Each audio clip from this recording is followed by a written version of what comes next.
here. Right, last time on Humblewood, Heart of Ice, you're on the last leg of your journey to the trade town of Morabar. But the Humble Hoof trip ran to a field of tiny little meat rats. You navigated around the little rodents' home and mostly got away unscathed until a number of frostbitten meat rats ambushed the Gargath Mimo. And after a little bit of time, Mimo became frostbitten and began to attack the party. Ling desperately tried to find a solution, but given your experience with the frostbitten, you know really the only way to stop them was to whittle them down and turn them into an ice statue. He was very distraught. He was very distraught over that, but accepted it.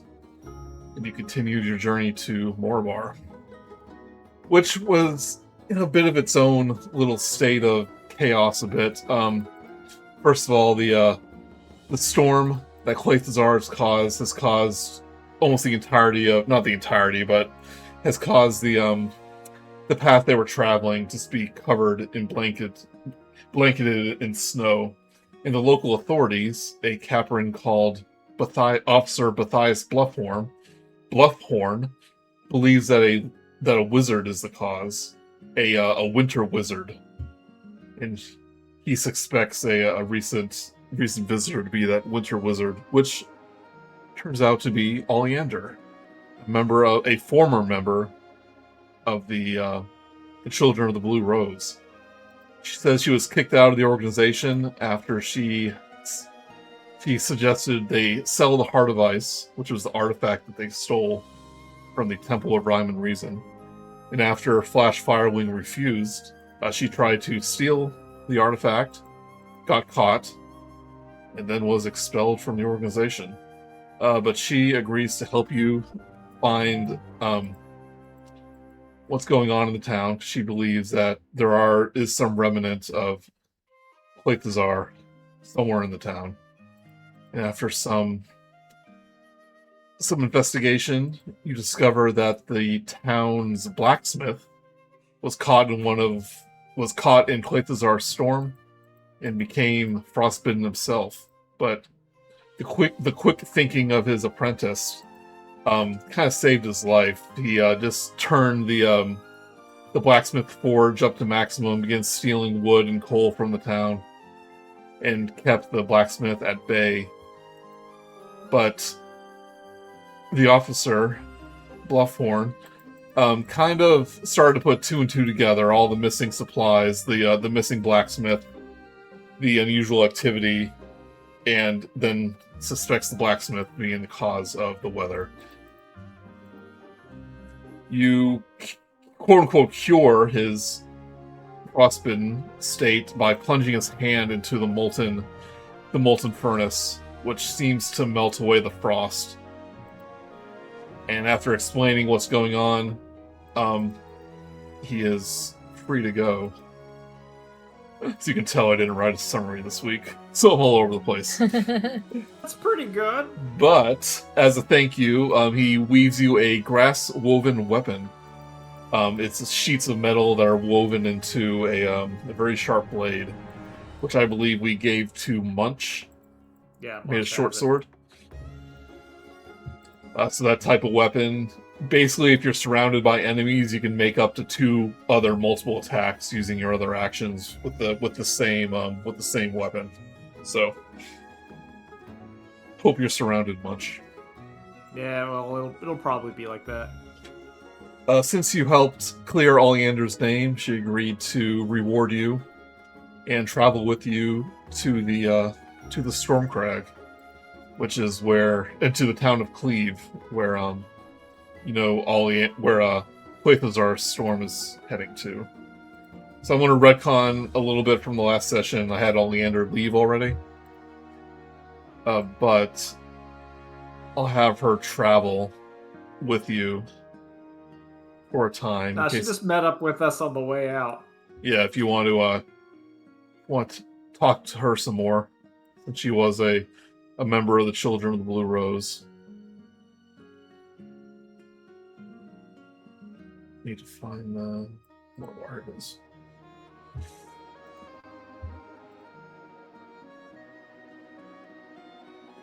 I think Flit should talk to her because he has connections with the order. Oh, that was. Oh, I just. Dallas just realized what he was going to ask her. All right, well. She's kind of like I was going to. gathering up her things as you're preparing to leave Morabar. I was like, oh, I just thought of a question I was going to ask. Why didn't he want to sell it? She kind of answered this. They were commissioned by one of the members of the Luzos Regency in the Tangle Wilds, basically the ruling family. Not necessarily one of the royal family members himself, but someone within that group to travel to the temple and steal the Heart of Ice. She goes, well, that's what we were paid to do. We hitched a ride on that. We hitched a ride with the archaeologist heading to the temple. We waited for Austria to be distracted, switched out the artifact. And that's where they're heading now. They're heading back to Tanglewild. Back to the capital.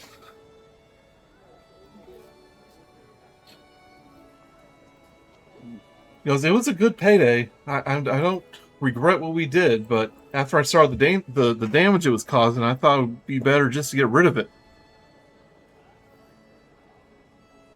I mean, you're probably not wrong. So you see, I did a bad thing, but then I did the right thing. So it evens itself out, you see? You are doing the right thing for the wrong reasons, but I'm willing to give you credit for it. She has a little smile. She says, yeah, that's what I'm telling myself. Makes me feel better about it. It's a good thing to, yeah. Now we just need to work on you doing the right things for the right reason. But, baby steps. Yeah. Oh, right.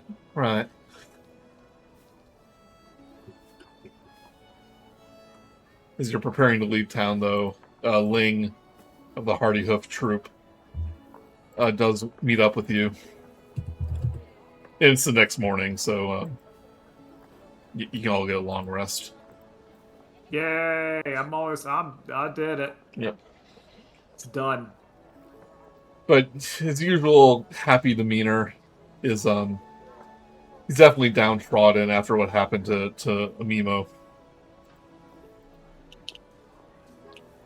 But he goes up to you and goes, well, I just wanted to say thank you for all your help. You were out on the grasslands. You're welcome. And I don't know what would have happened with Mimo if you weren't there. She might have caused she might have infected all the other Gargaths, but you were able to keep her at bay. Well, Link, we might have come up with a solution to help Mimo. He kind of gives you a look and says, oh, what's that? Okay, so it's a bit of a long shot, and it takes a little bit of effort, but you see, there was a blacksmith who was suffering from the same ailment, and the way we cured it was setting him on fire. So perhaps, and I'm just saying, if we can't, stop Clethazar and reverse it naturally, you could build like a bonfire under the frozen Mimo, but also heal her at the same time. You gotta heal her. But if you burn and heal her, okay, easy down, little Munch. He goes, what was that, Suri and Dallas? I was going to say, it wasn't just regular fire. It was literally molten metal. It was extreme heat that put it at bay. So you have to be extremely careful. You're basically going to have to heat them up and be healing them at the same time. I was just going to reiterate what they already had said. Kind of nods. Healing. Yeah, he nods a little gravely. He goes, well, it's worth a try, but we're heading back in that direction. We're going to avoid the frozen path, but everyone give me either our Arcana or a medicine check. Who was talking to them about this. It should probably be like, Oof. I mean, we're all together. I rolled a 14, but Screw it, I'm rolling. I rolled a 7. Dallas, you think it's definitely worth a try, but once the Frostburn dies, essentially, not dies, but like turns to ice, it's like the most extreme form of the curse. So part of you realizes it may not be enough. yes, you might.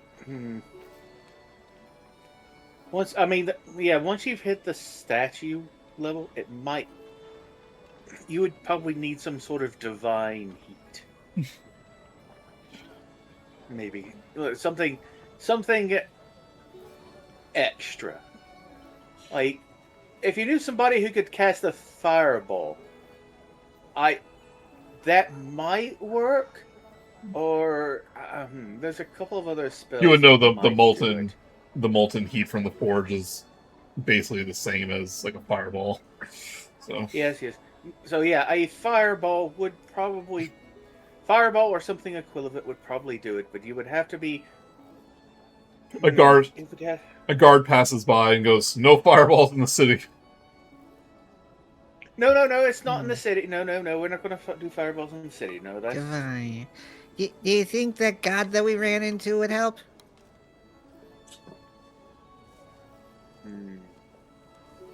I don't know. Gods usually have their own agenda. Yeah, that's what I was good. Yeah. It would Well, you would maybe- be better.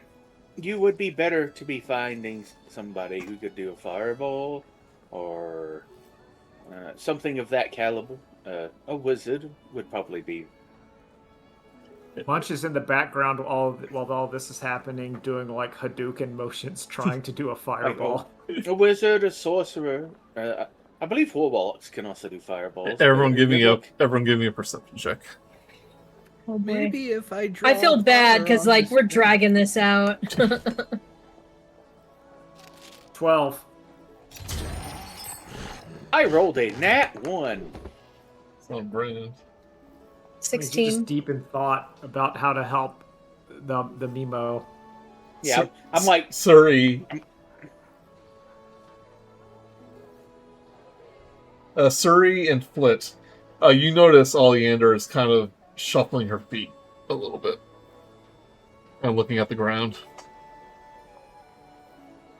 and Dallas is just standing over there, just trying to go over different spells and items he could think of they could do it. I mean, I could probably- Suri's trying to get his attention. Like, we gotta go. I mean, I could probably do it with my dragon's breath. But I don't know if that's quite the. Dallas, Yeah. Dallas, we gotta save the world. Yes. Quite. As I said, you'd be better off finding a wizard or sorcerer who might be more fire inclined. But you're definitely going to want a cleric there as well. Definitely a cleric that's a healer. Dallas. Absolutely. I'm just seeing Yes. I'm just seeing how long he goes for. Anyways, best of luck to you. Farewell. And I start coming along. 12 hours later. Deep down, he probably knows that that was like the final phase. So, but he gives you all his. I do shout back as I'm leaving. Oh, if we defeat the source, it might reverse things. So that, or at least ease. We don't the know cursor. that. But We we don't don't know know for that. sure. This is all speculation. Sorry. Let's go. Yeah, let's. Come on. I mean, it stands. I mean, It's a It's theory sort of at this point. If we have time on the way back and he's still there, maybe we can find out. But don't give him false hope. You guys keep giving people false hope, and it's not the right thing to do, I think. Well, I mean, it's not like this is like it's not like it's unprecedented for a curse to reverse itself once the primary source has been. We could.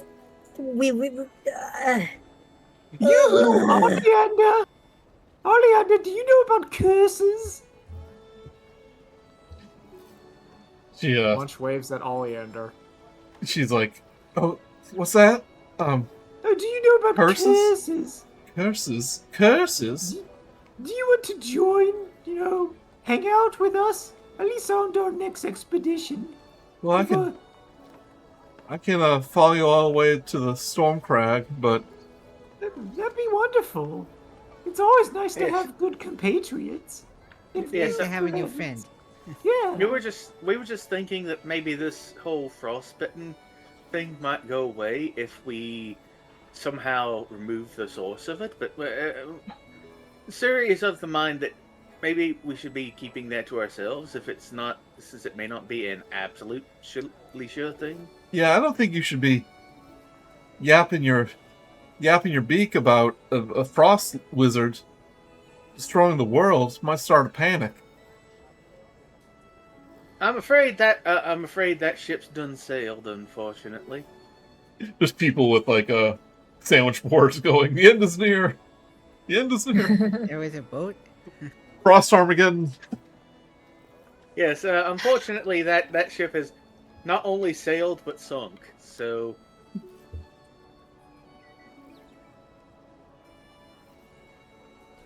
I tend to my thoughts tend to get away from me. Before you leave Moravar, you do come across a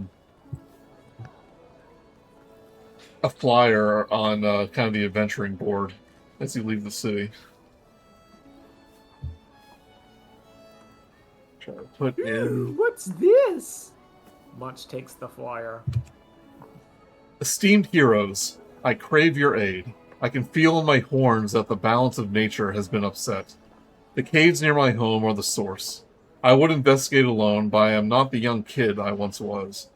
Please hurry to the Havers Cliff at the foot of the Flashcrest Mountain and help me restore the balance.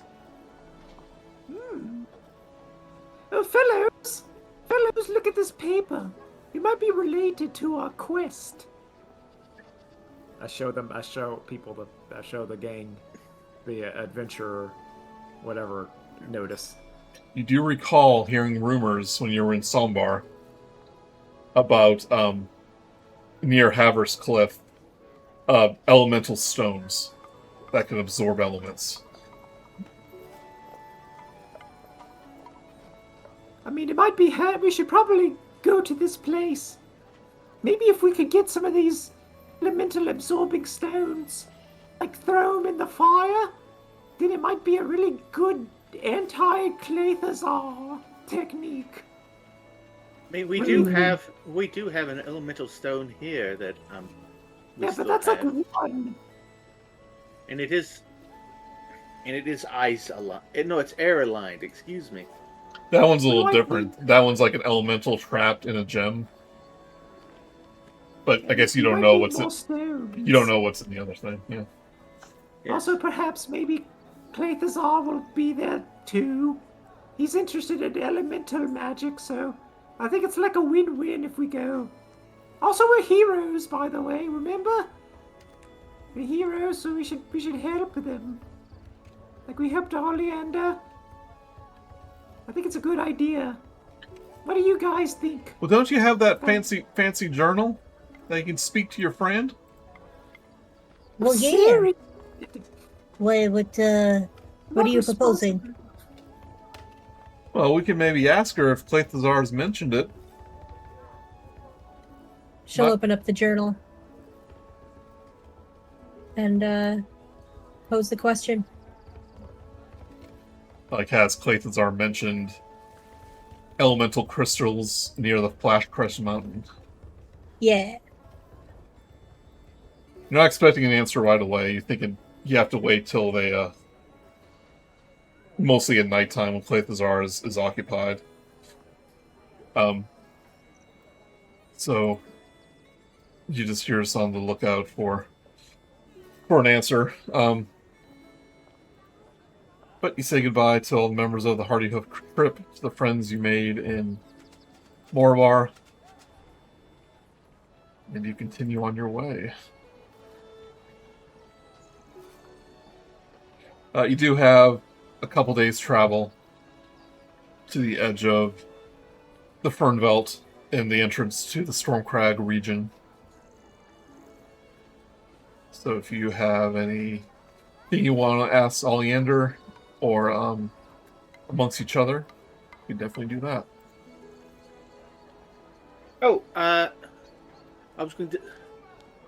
Suri. Yes.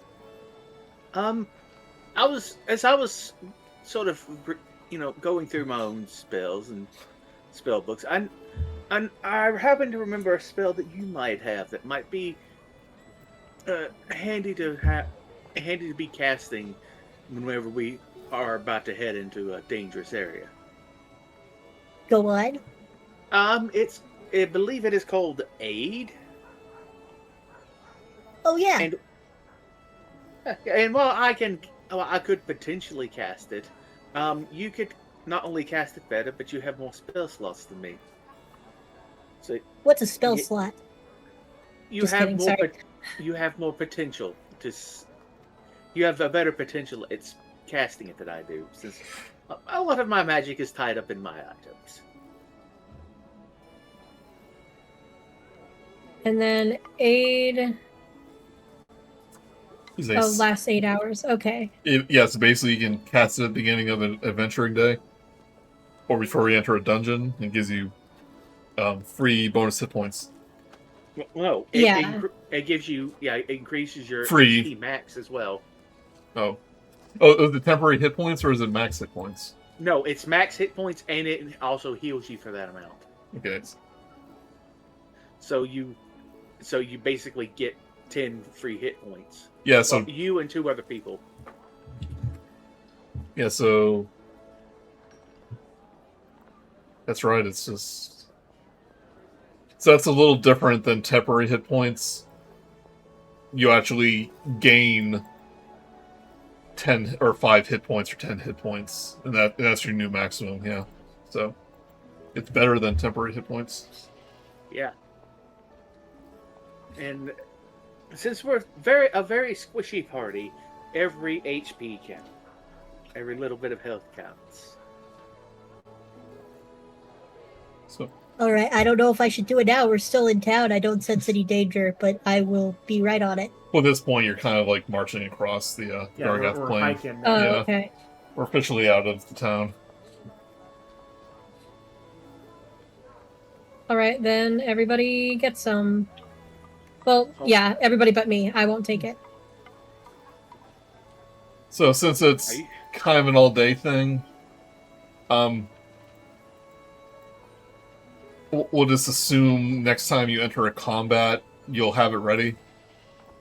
Yeah, that's essentially what I was asking Yeah. before. Is like, should I wait? Yeah. Or like enter a dungeon or something like that. But you'll get to a couple days travel. And you again see the you again see mountains, but this time of the Stormcrag. And that night, you do receive a message from Zaya that says, Claythazar mentioned a Fizzar mining exposition near where you mentioned, where they mine for elemental stones.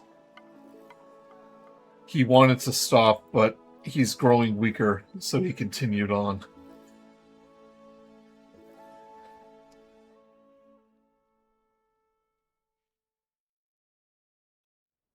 I'll write down that we're thinking of making a pit stop, but that we won't be long. They're our first priority overall if things get too dire.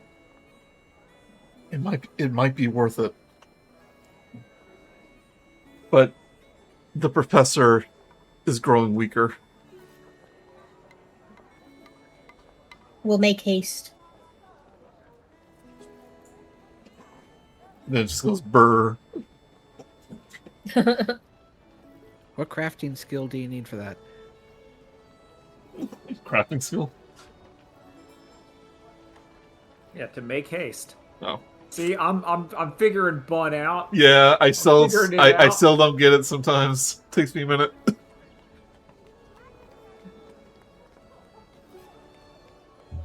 The hamster's got to run on the wheel for just a little bit. But now officially, when you wake up the following morning before you enter the Stormcrag, Oleander does leave you a message along with your spell of greater restoration. Just to remind you, it says, "You didn't have to help me, but you did. I can't say why, I understand. You've given me a lot to think about. If I were braver, I would come with you to give that dastardly flash a good blasting. But I am what I am, so this is goodbye. Be wary of the Heart of Ice. There's something powerful, too powerful, in there that scares me more than anything. I hope you can deal with it for all of our sakes." And he goes, "P.S. I can cast Fireball." Okay.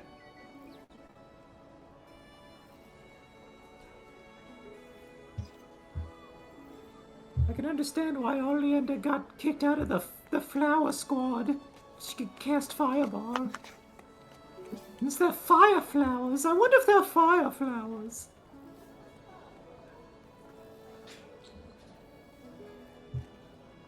I actually kind of do wonder if there's fire flowers, thinking about it. Some fire seeds. I'm just killing time until we get to our destination. Just talking out loud.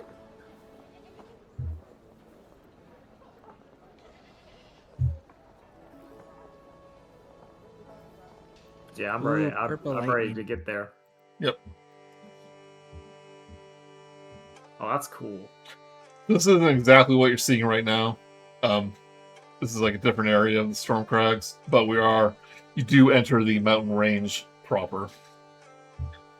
And This is outside Moria. the city, the small town of Haver's Rest is on your way to where Cleve is. There's not a lot of descriptions here, I'm sorry. But it is near a cliff face. Many of the homes are kind of built into the stone itself.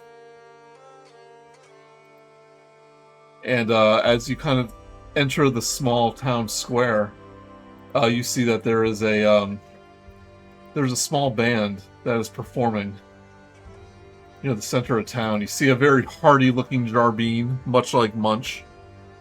Ooh. And a small troupe of performers. And they are, turn the volume a little bit.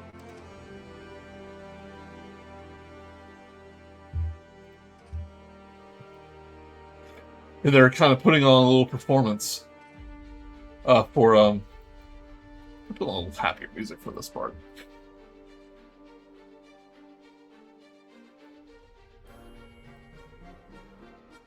Yeah.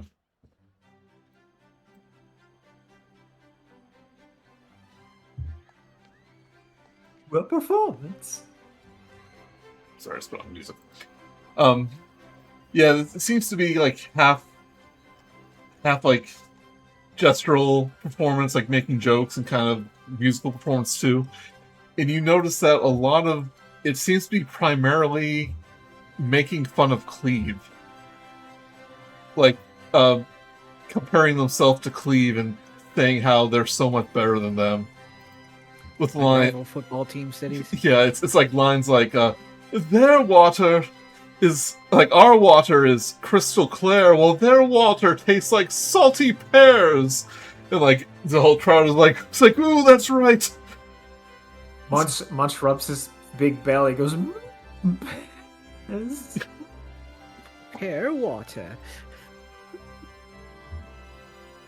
They're like clapping and cheering and jeering when appropriate. And they're throwing throwing coins into like the hats of one of the performers. It's like, we'll be here every day. Unlike those no good Clevians. Aren't I? It's like, aren't I right? I'm confused. So a bit confused. I don't know why they're so upset about this Cleve person. It's a town. Oh, I know. Okay. Yeah. No, I know. Cleve. Munch does. Okay. Leave like I'd like pull out a map and like it's a town. I point out where it is on the map. It is basically the main port from Stormcrag to the Tangle Wilds. It crosses the Spell Sea, which is a. Did we get there? Isn't that where we? That's where you're going. Oh, okay. Yep, because you're going to the Tangle. Well, you know that's where Fizzar is heading to. Yeah. And you want to get to the Tangle Wilds too, potentially. The strange sister cities. Mm-hmm.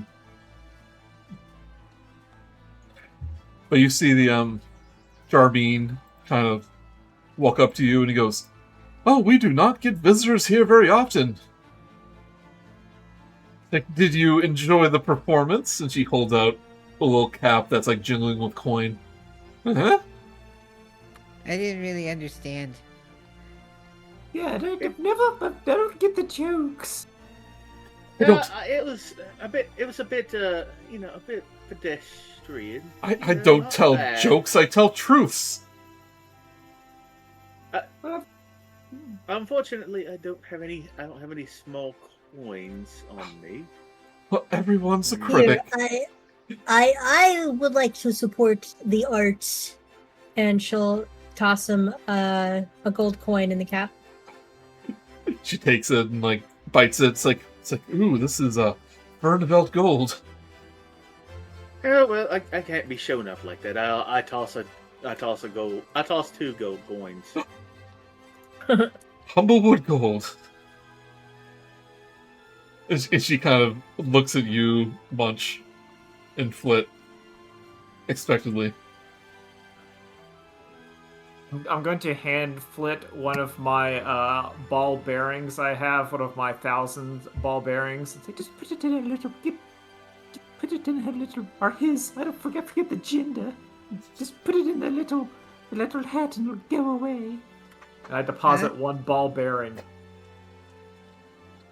She kind of eyes you. It's like, And then she turns to Dallas and Suri. He goes, I like talking to you more. Yes, yeah. I can't blame you on that one. They must be the northern Humblewooders. I'm not quite sure what Munch is. But Flit, he means well. He is currently distracted staring at the ball bearing. Good. Don't choke on it. No, Please, It's slightly shiny. no. please. Please don't eat the ball bearing. Oh, perhaps I we are wasn't. cool. But she goes, well, where are my manners? I am Thule Sandslip. Part of the, our humble little town's, musical troupe. Well, it's well met. I am a Suri Longclaw. Resident, well, not resident cleric, but for my friends here, yes. Kind of, Oh shit. like, oh, yes. We're a traveling troupe. Oh, you look very, like you've been through a lot. Are you adventurers? I would say we are.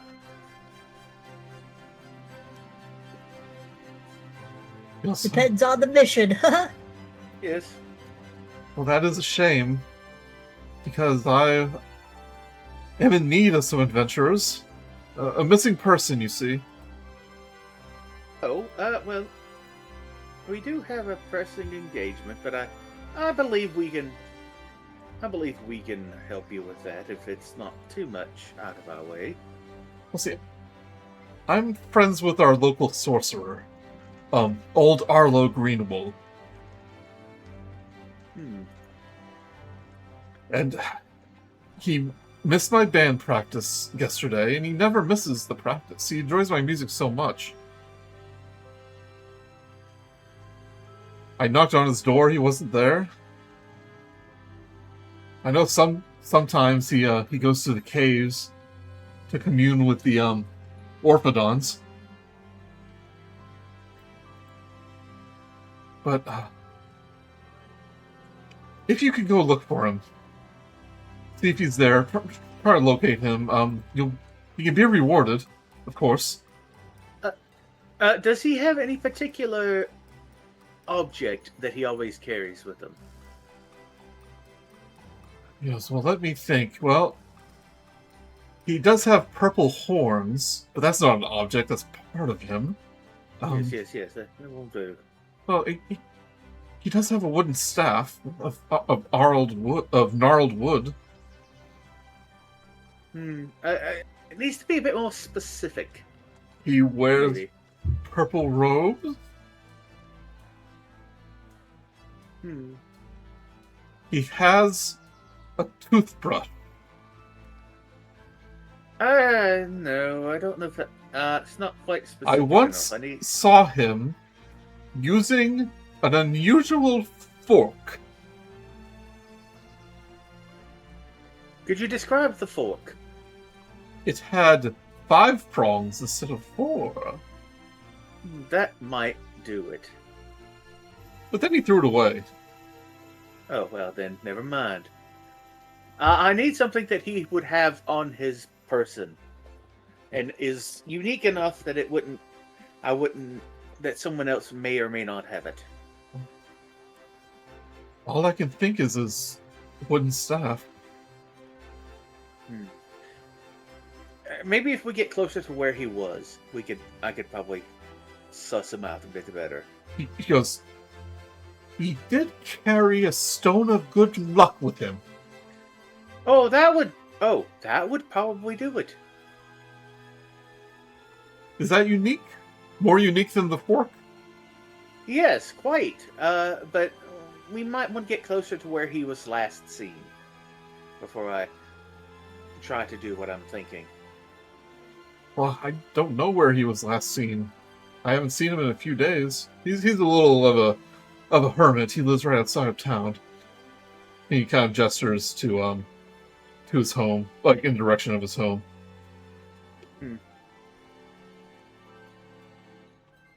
Well, we'll go check it out and see if we can't find him. I do have an old instrument here that may be of use to you. He pulls out a pan flute. He goes, "This one is magical, they say. A little haunting, they say. If you can find him and bring him home, it's yours." You know what? Always looking out for a good deal. I would like to use my appraising eyes on the object. Okay.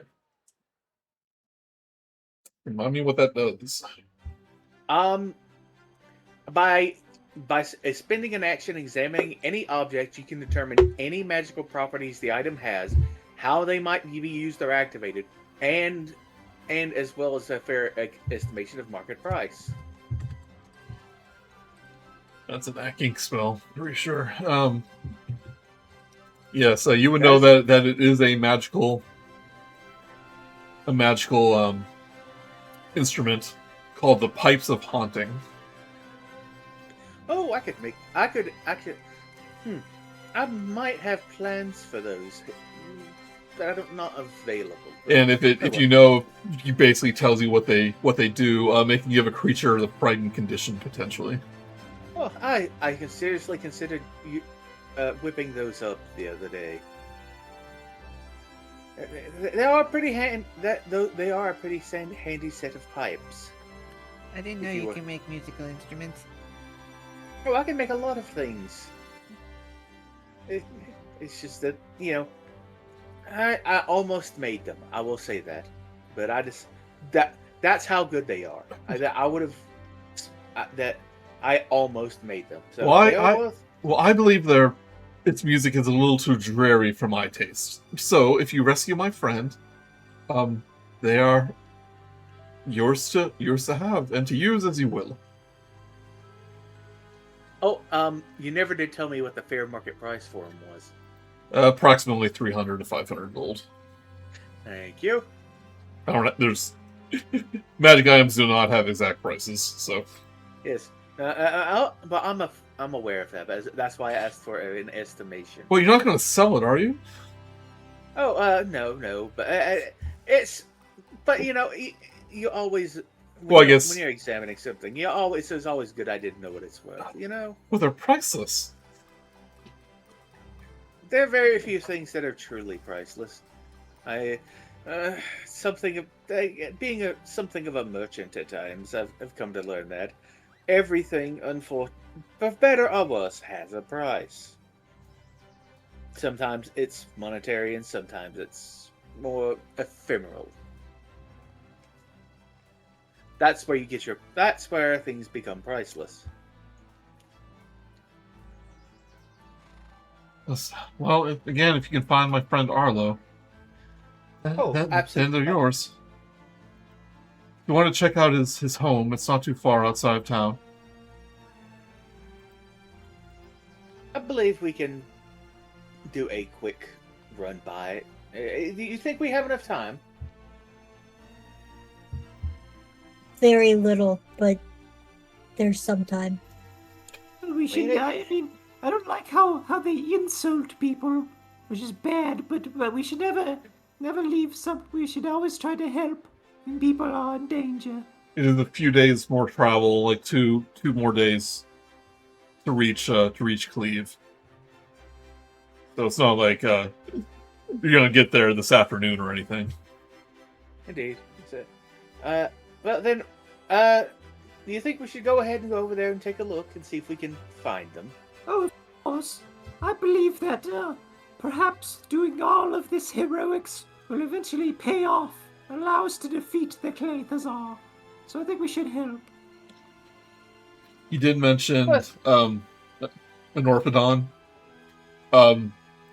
That's the same type of creature that you saw the poacher have when you were in the Crystal Expanse, like the almost subterranean salamander-looking creature. Oh, but not Balut or whatever. Balut. Yeah, the street shark kind of land shark in Dungeons and Dragons creature. Oh, Boulette. No. Yeah, that's what I'm looking at. I'll show you what it looks like.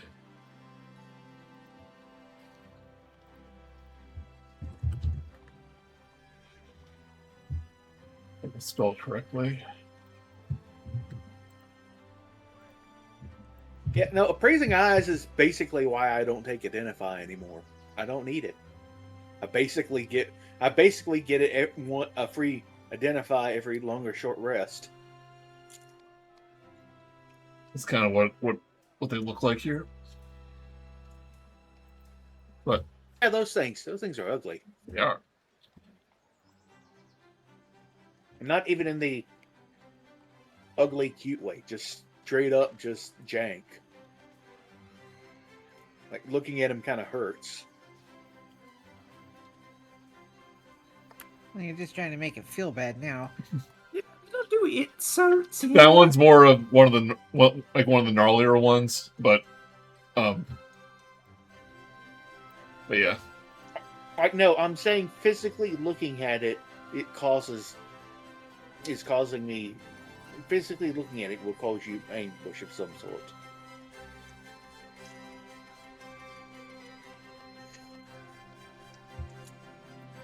Munch looks down, dejected, and he mutters, That's what all the other youth said about Munch at the academy. Yeah, but they were being jerks. I'm just Exactly. I am just stating a identifiable fact. Well, that's what they not- also said. You see, that's why I much do not like insults. I think insults are a bad thing. Bad people. But Arlo's Greenwool's house stands just within sight of the rest of the village of Haver's Cliff. It's practically cut into the rock of a cliff that gives the village its name, and partially built from rough-hewn blocks of the local gray stone. You can see that there's the outer part that seems to be a small cooking area with many seats centered around small tables. And then there's the building itself, but you're not inside yet. So Well, let's investigate this creature's house. We need to find if they had any clues to where they've gone. Inspector Munch, solving a new case. Yes. You're Why a not- detective? Ooh, I'm beginning to think so, Flit. I'm solving many Wow. mysteries. You can be my assistant. as Oh you boy. as you pass by closer, you do notice a small garden with various vegetables and herbs. Ooh. Can I investigate the garden? Sure. Can I do it as a nature check? Sure.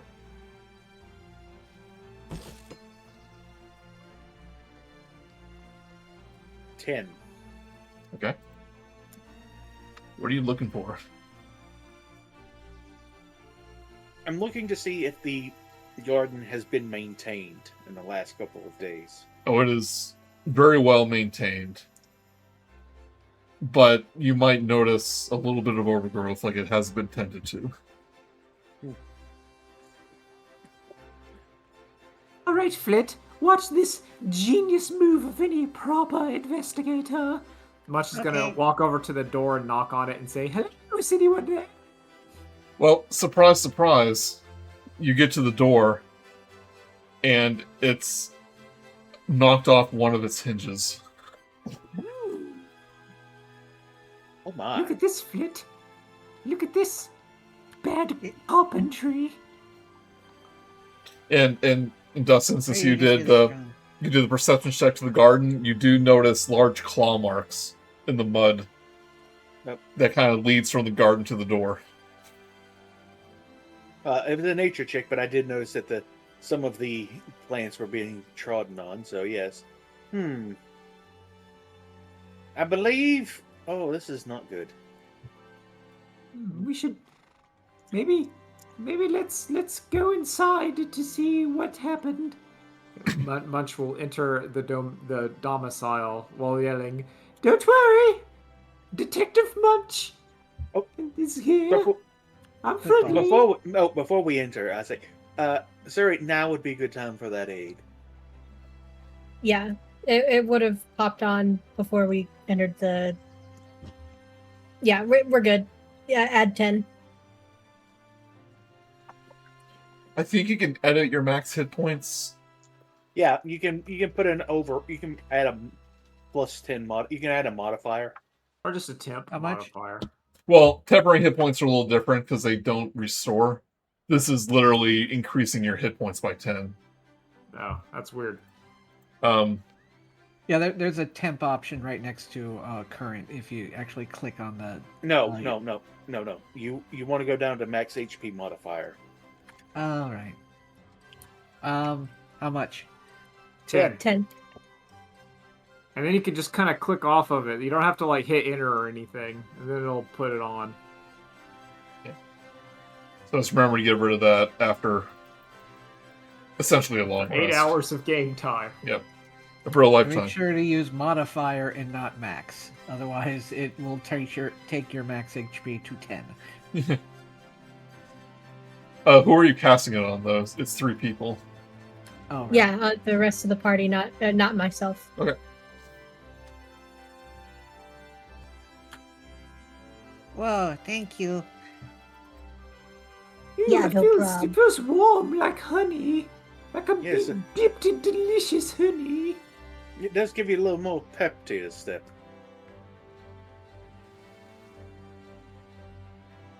But yes, And we're no going one inside. asked- And Munch goes inside the house. No one asks why Munch knows what it feels like, what warm honey feels like. Well, he is an There are aristocrat. some things you don't want to know.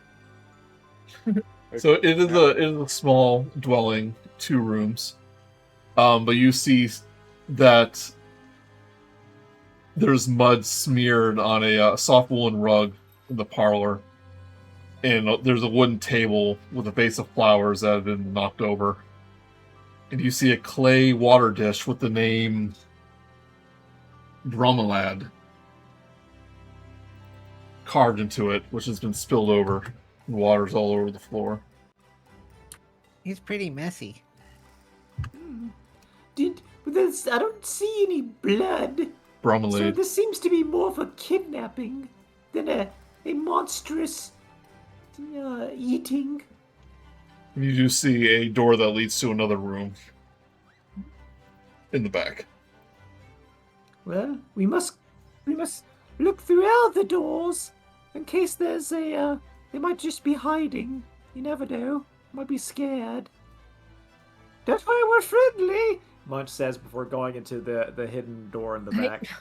And you're free to look around this room too. Okay, yeah, I'd like to investigate, just see what I can see. Okay, give me an investigation check.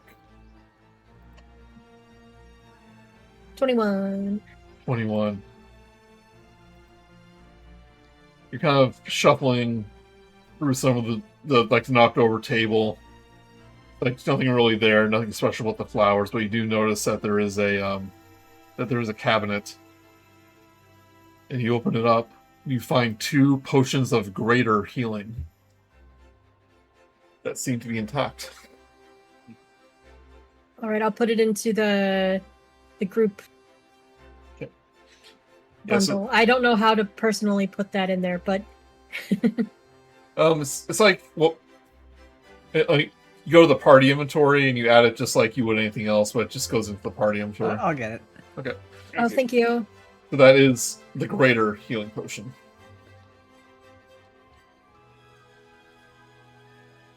You can probably these look homemade in like crude like mason jars. You think he probably brewed this himself?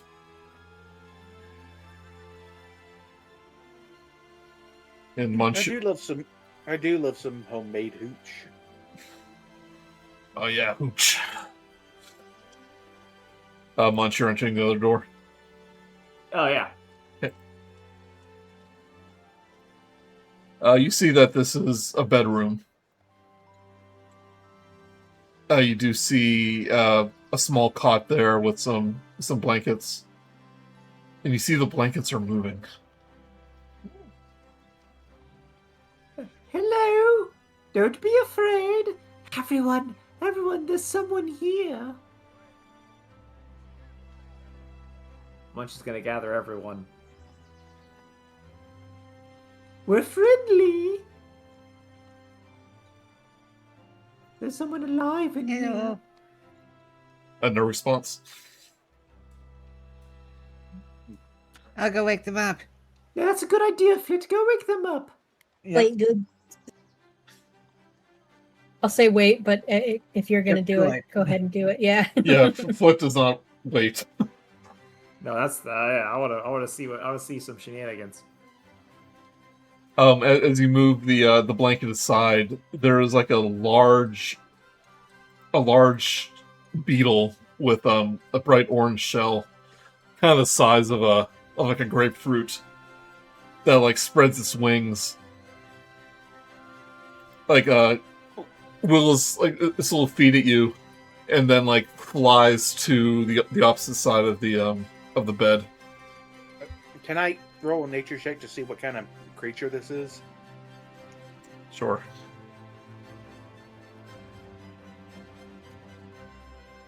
I'm gonna flash a genius there. Okay. So that's a 16. 16. It's a special type of Humblewood species of beetle that's like extremely large, but you would know that it's not uncommon for people to have them as pets. Oh. Do any of us have speak? Didn't one of us have speak with animals? Yeah, it's Flit. Yep. Flit, would you mind speaking with the dear thing and seeing what happened? Okay. I'll cast that. Hello. Good morning. You start like the beetle kind of, his wings kind of perk up a little bit. He looks at you. He goes, "Are you here to find Papa?" Oh no! I think so. They took him away. Who did? The big things. They were big and scary. They had big teeth. We were sleeping and they dragged him out of his bed. That sounds scary. I was What did waiting. it look like? I was waiting here for them to come back, but he hasn't come back yet.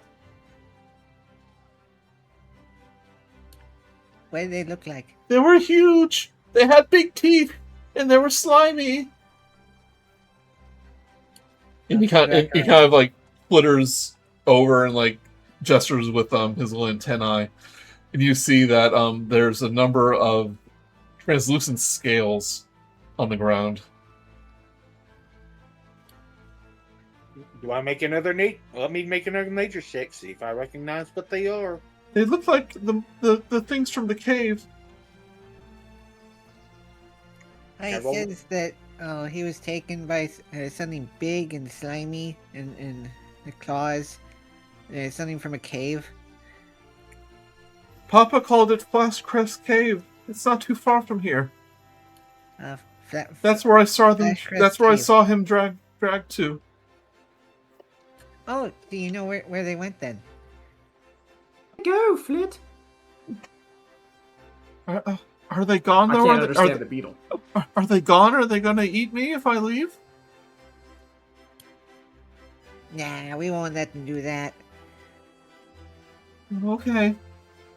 The beetle kind of, his shell kind of rises, and the wings come out, and he starts hovering out. Goes, follow me. Okay. We're gonna follow. We're gonna follow him, and he's gonna show us That's where a they good went. idea. Neat. Flit, what is his name? Wasn't it on the bowl over there? I don't remember. I wasn't looking at that.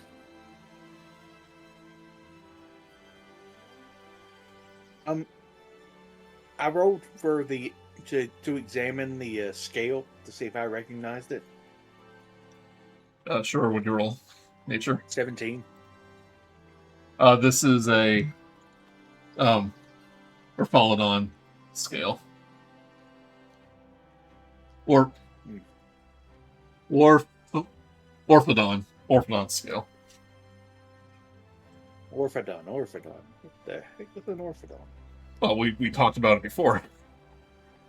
Oh yeah, those things. Yeah, the lizards. Oh, well, that's not good. Yeah, the beetle goes. He would go to the cave, and he said he spoke with them, but I never went with them. I was always too scared. And he kind of hovers and kind of gestures with his antenna over in a direction. He goes, it's not too far from there. To the south. Thank you very much. You can't miss it. Do you want to stay? Ask him if he wants to stay here or wants to guide us to where we need to go. Oh, he says it's over there. Points. Oh. Okay. Then I guess tell him to bunker down here. Oh, right. Now don't you go too far. That way, you're here for when he comes back. Goes, okay. Can I ask something first? Sure. My bowl got knocked over and I'm very thirsty. Oh, glances around, like, is there a source of water or a well or something? There would probably be, like, jars of water, something like that. Yeah, he'll pour one out for him. Thank you. Wait, before he does that, I see that he's doing that, and I quickly fix up the bowl and then cast prestidigitation on it so it's nice and clean. Like, ooh, shiny. Yeah, you would probably he would probably need help reaching the chair, the shelf anyway. He goes over to the bowl and you see his little insect mouth open up, and he takes his little pincers and starts taking like dewdrops and putting it in his mouth. Oh, ask him what his favorite flavor is, real quick. Oh, well, do you have a favorite flavor? Flavor? Yeah, Flit kind of looks confused too, and he looks back. What? It just what's his favorite? What is his favorite food? And what's your favorite food? Oh, poop. I don't think he has one.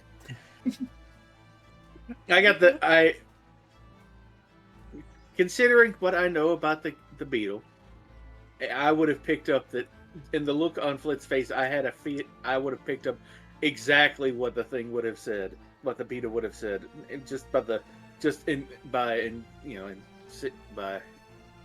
Yeah, you think you would? Like, just the look on Flit's face makes it clear that Have furrowed brow. Well, I think I can. You know what? I think he's fine. Let's try it. The water now tastes like poop. Does it smell like poop? No, it. Well, no, just give him water. Okay, just give him water. You don't need to flavor water. His water. And also, if you want, we have friends freezing to death. Yeah, just give him some water. Let's go. So I was just trying to be kind. Is that a crime? Well, we are on a bit of a time limit. We don't know. Yeah, a little bit of haste. Risk. Some water. Okay, we'll. Okay, the beetle has water. Let's go find his master. How's exactly. That we can get fed with him. I was just trying to be nice. It's a small walk to the south outside of the town, where you do find the cave that the beetle gestured to. We're going to take a short break because I need to go do something real quick. Yeah. Okay. So a little early break. Yeah, that's alright. I can stretch my legs and yeah. I'll be alright. BRB.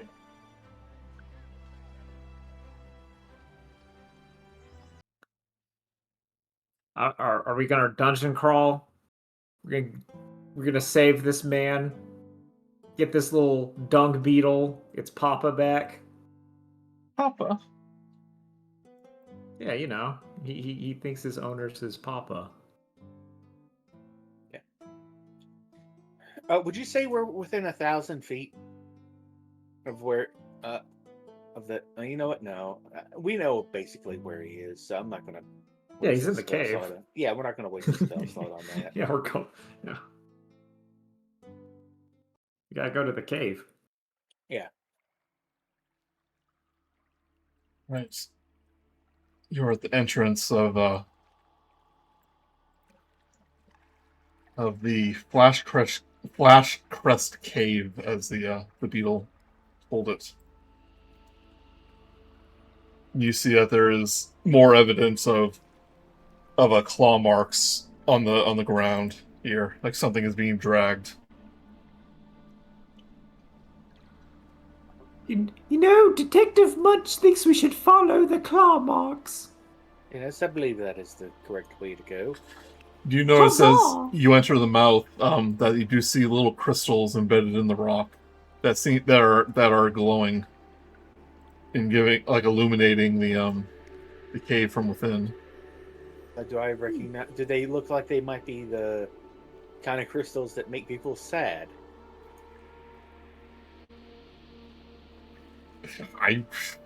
You Maybe it's the ones in in nature the check. Oh, the crystals! Give me a nature check? I don't know.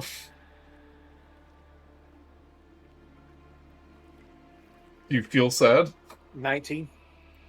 If you don't feel sad, then they're not the crystals that make you sad. So, Right, Well, then you what have to lick them first. No, what I kind of think he's crystals saying are like it? the ice statues that were. Oh, like, okay. that if you touched, yeah, well, you had to lick those, yeah. yeah. They are glowing faintly, but let me read the introduction here. The entrance to this cave is a crack in the gray stone wall of the cliff that rises steeply above you.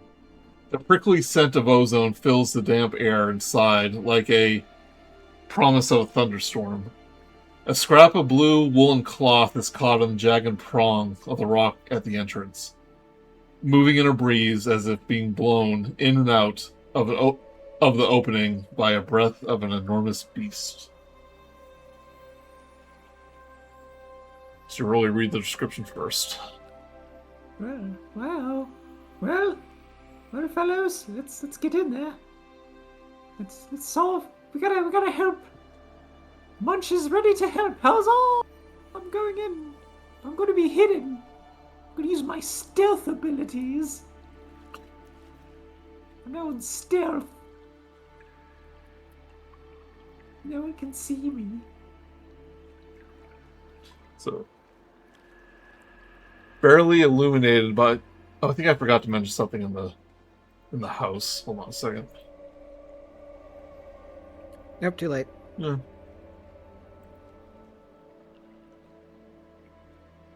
I'm sure it won't be important. Okay, nothing important. I'm sure it was poop flavored. Nothing important. Barely illuminated by the light of the entrance, you can see a small alcove worn into the cave wall. Someone has left dozens of crystals carved into shapes of folk here. There are tiny crystal caprins, jarbeens, and birdfolk of all various kinds. All the crystal figures are a dull, smoky gray. On the wall behind the collection of tiny crystal people, there are long, sinuous creatures painted in white on the cave wall. And this is this area here.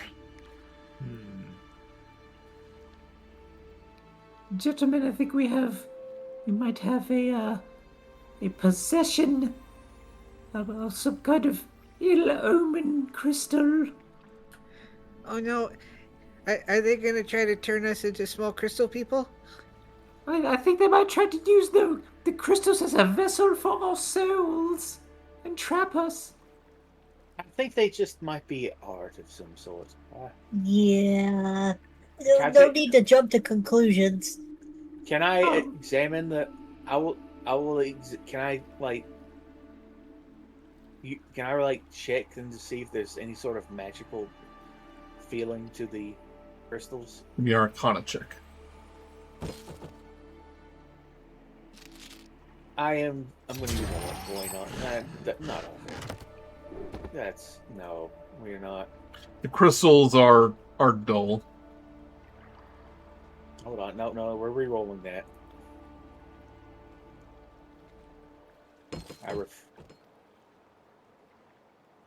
Okay, that's a little better. A little better. You realize that these crystals are probably held some great arcane power before, but they have been dulled. They once held elemental energy, but they seem to have been drained. So they're just crystals. Yes, they used to be. They used to be something. Now they're not. And now they're just art. I said I forgot something in the house. In the house there were like murals painted on the walls. This seems to be in the same style, like the same artist. Oh, so we think this might have been like his art studio. Yeah. Oh, this might have been his art studio. Flit, never mind. I don't think this is an evil spirit doll situation. I think this is just a. Are you sure? Yeah. I'm like. Okay, you're the 80% detective, sure. so you must know. Yeah, that's it. I mean, I have an idea, but we'll talk about it later. An investment opportunity for Dallas. I think it's a very smart idea. Let's see where else this cavern has to offer. Okay, I'm sure I'll remember to bring it up later. Oh, I will. It's quite a good bit. So we're gonna look into. You're all going to love the punchline. Oh, it's quite good. You do see a path that leads to the left, that leads deeper into the cave. I need to go investigate this cave further. Perhaps this way. Munch detective team, let's go! Ooh, it's very spooky. Ooh, it's very winding. Ahead of you, a long, narrow tunnel slopes downward before turning sharply out of view. The floor is slick with moisture, and a clean metallic scent waves up from the darkness beyond. Can we slide down it? Absolutely. Yes. Oh no. Let's do it! Whee! Well, when in Rome. I don't know what Rome is, but What in fantasy Rome? You reach kind of the middle part here, and it becomes a little too steep, like a little too turny, and you kind of fall to your side around here. It's water slidey. Quit moving. Munch, you go head first into a large, gooey creature. oh no. Lork. A large slime was blocking the way. And from behind you, Suri, or Dallas, whoever went last, you see another slime, like, drip from the wall onto the ground. Where's the invisible show? And you see a third, surprising you all, drop from the ceiling. I want you all to roll initiative.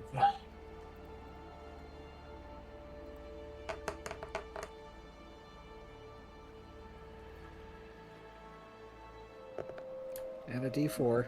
Yeah, plus the special D4. So plus 6. the special D4, it's 17. I'm rolling it off. Ones tonight.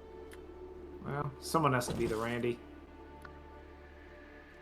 I'm. So, It's not loading for me. This second. so 5 is my initiative.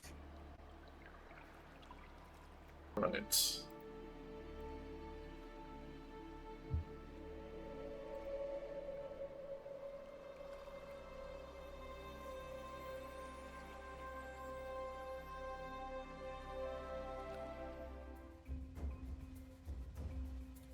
Yeah, finally. Right. Yeah, we heard it like 3 times. I love it.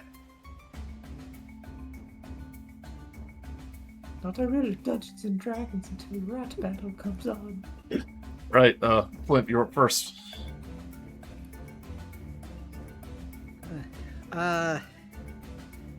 Actually manages to see what's going on before we go slamming headfirst into a slime. I'm going to... Yeah, I'm gonna try to help Detective Munch and fire two arrows at Slime B. Yep.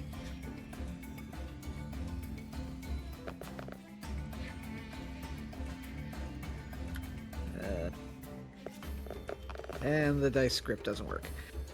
Just a second. Yeah, tell me the numbers. Those are all dice. Huh. 28 and 23. Both will hit. Alright, a 12, a 10, and another 6 from Colossus Slayer. 12, 10, and 6. Alright. This slime is barely staying together.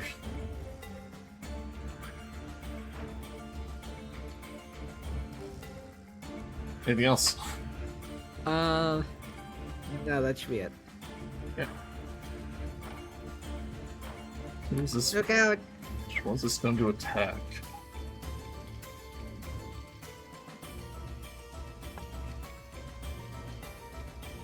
One's, as it falls from the ceiling, Suri, it basically lands on your head. Ugh. And attempts Get it to off, get it off, get it off! attempts to pseudopod you. Brain slug. Ooh, natural 20. Oh. Yeah, that'll hit. Wait. Hold on. I might be able to... Nope, never mind. I don't think I can do anything. What, all those luck points that you brag about?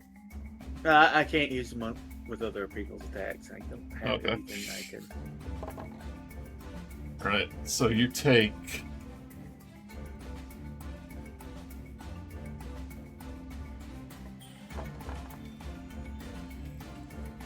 ...16 bludgeoning damage. But as it wraps around you, it's not wrapping, it's just basically attacking you. You also take, not too bad, 3 psychic damage. It is a brain slug. Flit, what are you thinking? Or, yeah, Flit, what are you thinking right now?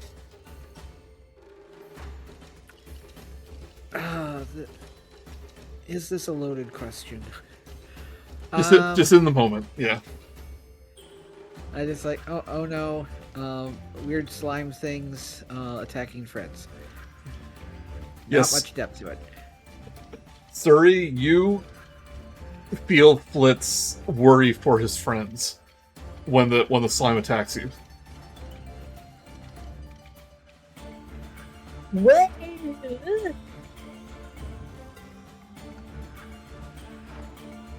Ooh, it's a mind slime. Munch. Munch, thinking quickly, will jump to attack Slime B in front of him.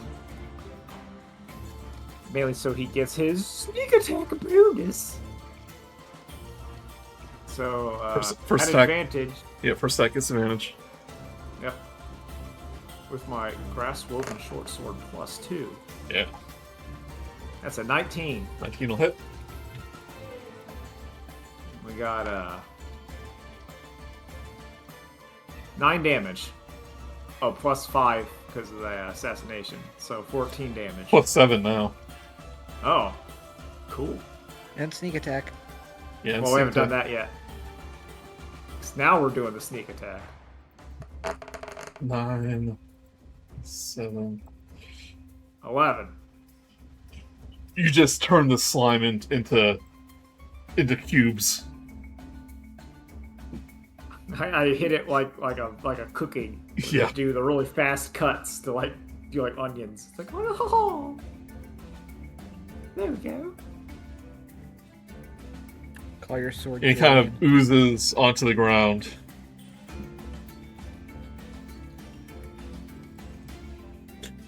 Alright, Suri. Sacred flame. She just wants it off her head. It's not grappling you mechanically, but it's like clinging onto you. Get it up, get it up. Alright, is that a Dexterity 16. dexterity saving throw?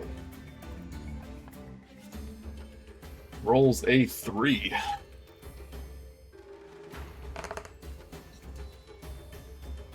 $15.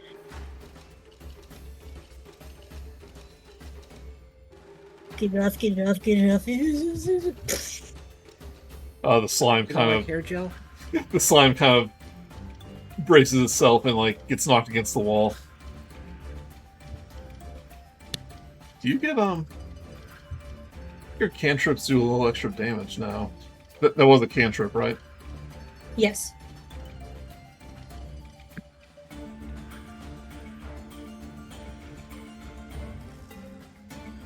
Yeah, I think they upgraded at level 5.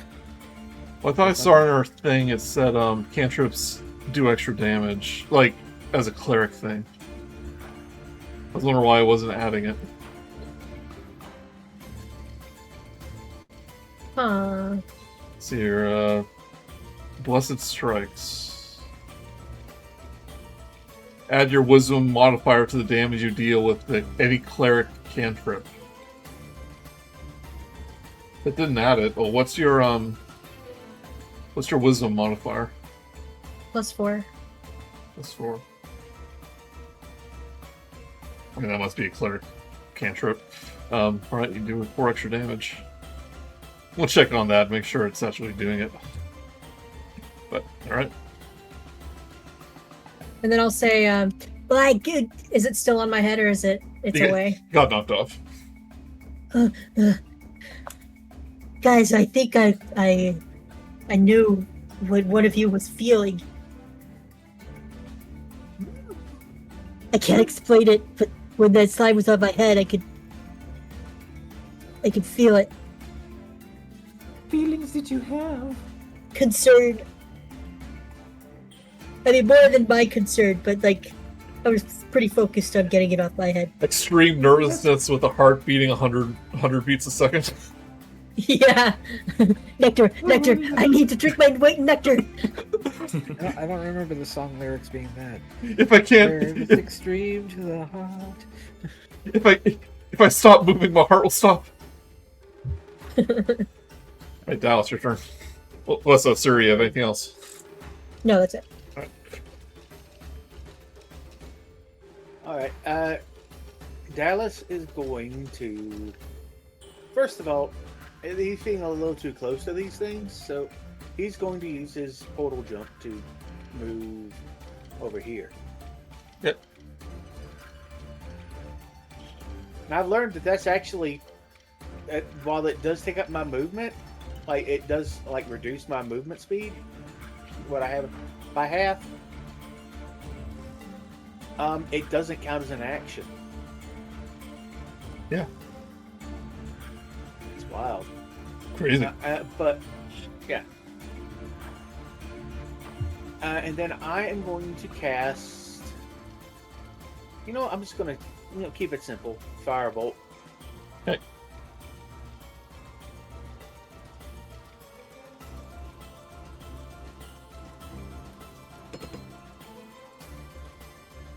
$18. Level 18 will hit.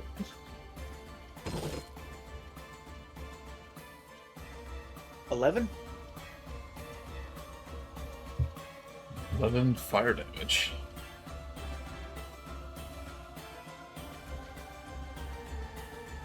Seems to be looping closer to you. And bonus action, not really anything I can...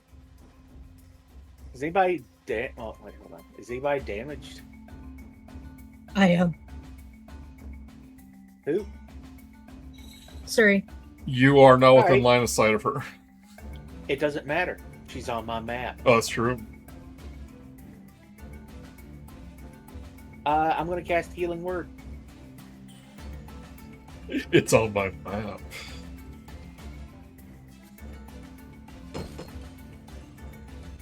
You gain 6 HP back. Wow. Thank you. Is that all her friendship is worth? 2 1s. It's all I've got. I mean, unfortunately, I can't re-roll those, so... And... Hey! I didn't even have to see her to do it. It's true. Yeah, so you're looking at your map and you just like... it's like the ink just sprayed in your face. You hear Dallas go, "You're welcome!" Right. It's even minty fresh. This slime will go over to you.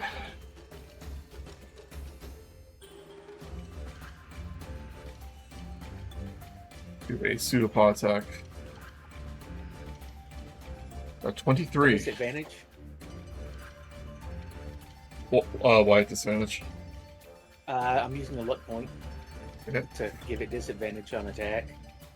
I thought you said you couldn't when it critted Siri. It It has was to on be her, not attacking him. me. Oh, okay. Oh, okay. Makes sense.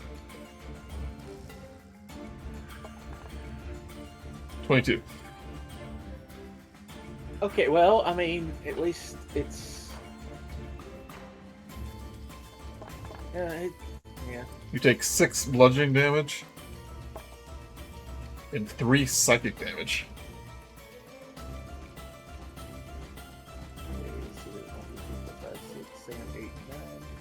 Munch, what are you thinking? Ooh, I'm so delicious. I wonder what these things would taste like.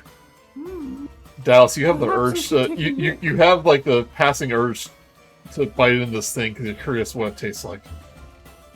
Well, I mean, what? Why am I hungry all of a sudden? I pull out a bit of plastic. What the? No! I will not eat I will not eat a strange thing. I will not eat a strange creature. Not again. Not after the incident. Alright, Flit.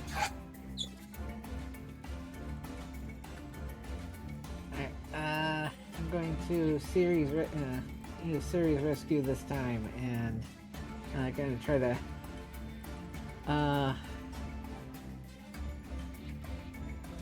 yeah, I'm just gonna shoot it. But I'm gonna reload first because it's not rolling anything. Oh, we saw rolls. Yeah. It's not showing up, though. Yeah. I just Yeah, have it's like not the sure. mental image of Flit being like what's inside his brain, and it's just like the Sephiroth walking away from like Niflheim as it's on fire. It's like I'm not in serious mode. I haven't used Hunter's Mark. Both those hit.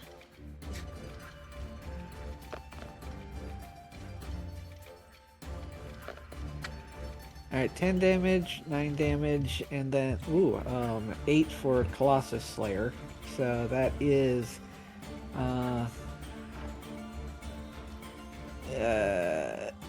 27. The arrow goes through the slime, and there's like a hole in the middle, and then it just kind of oozes into the ground, makes a big puddle as the slime dies. Are you okay, Suri? I got stuck on your head. Ugh. Yeah, that was uncomfortable. Do I have any goop in me? Do I have any goop on my carapace? I don't know Free what I have. interaction to wipe some goo from one of her scales. Okay. I can take care of it after the fight. Right. Munch. Munch will bound towards his friend Dallas. Which I think, yeah, I should be able to make it there. You can just make it with your normal movement. Whoosh! You slide Yeah, I down. could. Whee! Oh no, it's sliding up. I'm scampering up cutely because I am a hamster. I'm really good at tubes. And because it's so close, I'm going to get advantage. Because we have sandwiched the slime.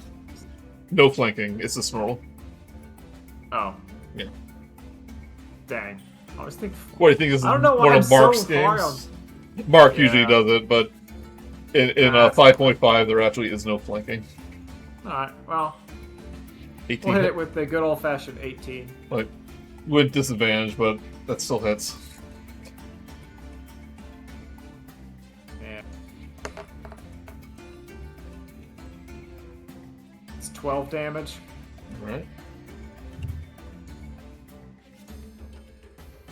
And now for the other ones.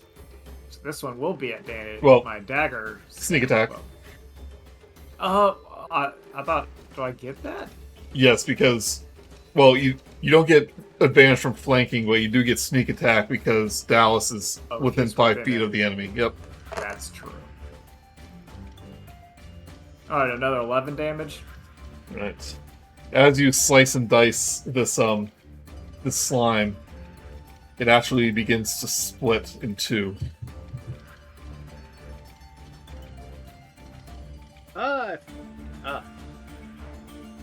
Vision. Lovely.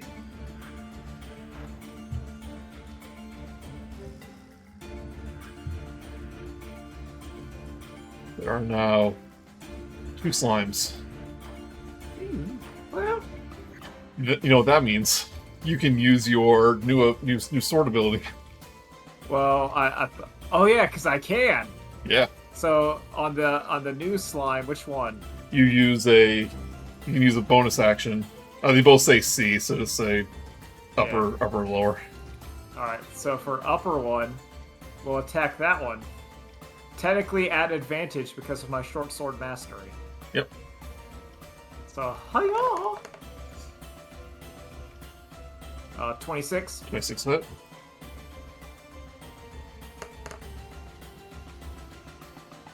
For 11 damage. Yeah, you get your mastery damage and stuff because it's still in your main hand attack. Which one are you doing? The top one? Yeah, top one. Right. Only had a few hit points left. That one falls. Now, with that, you can also use a reaction Yeah. to attack again. Bet I will. At advantage. It's technically a different creature. That's why you can do it. Yeah. That's 24. Can you only get advantage for one attack, or is it for just your next attack? It just says whenever I hit with it, my next one. Whenever you hit a creature with a sword and deal damage to it, you have advantage on your next attack roll. Okay. Normally rogues can't do this. 24 hits. Oh, okay. No, technically it shouldn't be. I think it's the same. It's against the same creature because it says against that creature. Okay, it's fine. Okay, well, I'm just saying. In the future, we'll fix that. You'll hit anyway. Yeah. Yeah, like I would have. 8. I wanted to describe how you did this with your new sword. So Munch gets out his grass-woven short sword, and he's gonna like slice, but like it kind of, like it, the sword itself, I imagine in sort of like this kind of, it untangles slightly. So he's kind of like, as he's hitting one, the other sword has like kind of branched off and like hits the other at the same time. So it's like he's doing 2 attacks. So it kind of unwinds and hits, and then it winds back up. Kind of like Ivy's sword. Yeah, basically like Ivy's. That's what I'm thinking of. Like imagine but Ivy doing Soul Calibur moves, but it's like a fat little hamster man. He's still doing like all like the It's like we around himself. it's like we do the custom character in Soul Calibur, but you make Yeah. him a big fat guy, but still doing Yeah. Ivy's like sexy poses. Yeah, like Munch has to do sexy poses to make this work. Of course he's making those sounds while he's doing it.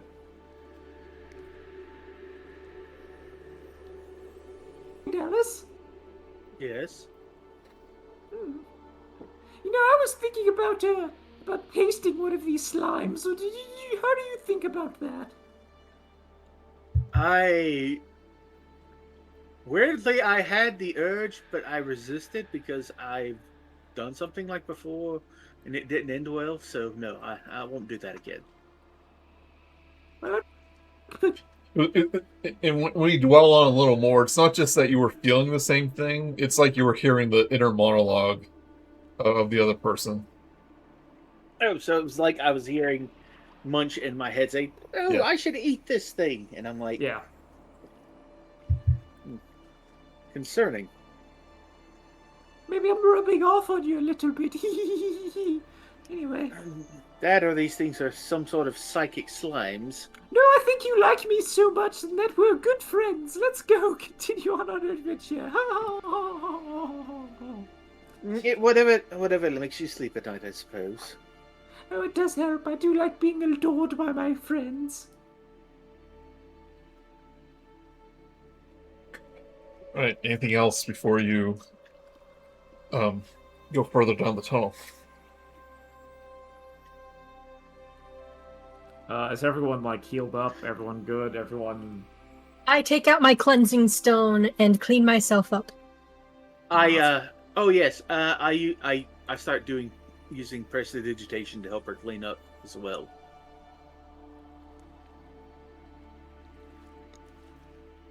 She like knocks on the side of her head to get whatever out of her ears and the rest of her skin. Ew. And I'm just like cleaning things off as best as I can. Just sort of, nope, go away. Oof, be gone. Munch is going to take a little lick on his sword to see, because there's a little bit of slime on there, and see what happens. Okay. Feel a tingling. Your And tongue is now psychic. Suri, since you still have some slime on you, Munch, you can hear Suri's thoughts. You can taste them. All you can hear is cleanliness is next to godliness. Cleanliness is next to godliness. Cleanliness is next to godliness. And this is definitely some sort of psychic slime. We should have preserved some of this. Might have come in handy. What's even more unusual is that you hear Suri speaking it like in kind of the Hedge native language in her head, but you understand it completely. The babble slime. This is good. Fellows, I think we might need to preserve some of this slime. Can we scoop it up? Put it in like for communication. Might come in handy. Psychic. Yeah, we need some psychic slime. I think let's see, do I have any vials? No, I don't have anything.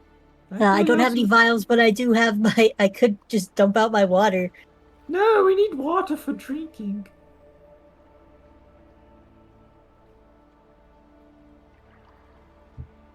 You also notice that there seemed to be there was a boot inside one of the slimes. There's a slime in my boot. Look, we'll use this boot. You can put slime in the boot. Yeah, we'll put the slime in the boot. There is a time-honored tradition of drinking things out of boots. Yeah, but in case we need to communicate something with mental telepathy, might come in handy. Hopefully there wasn't a foot in there before. Alright, you now have... Like, a detached foot, I mean. Yeah. No, it is empty. You see a... Well, no, you see. You now have a boot full of telepathic goo. Which is a item you can add. Yeah, All of our hopes and dreams have been fulfilled. finally. You get the sense, too, that this boot might be magical. But It's psychically so. I can't. I'll take a look at it tomorrow. Yeah, we'll investigate it later. I just, if we're seeing thoughts, it might have I have some tactical. Maybe we could use it on Clethazar. Make him think like one of us. Disrupt his spell casting. But I don't think we should. Yeah, like he's just like, I need to eat. I'm so hungry. How would you eat the slime?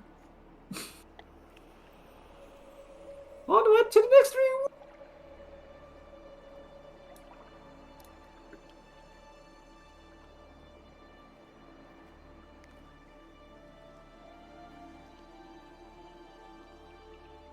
You go Come down the further. slide. It's really fun. You go further down the sloped hallway. Hold on one second.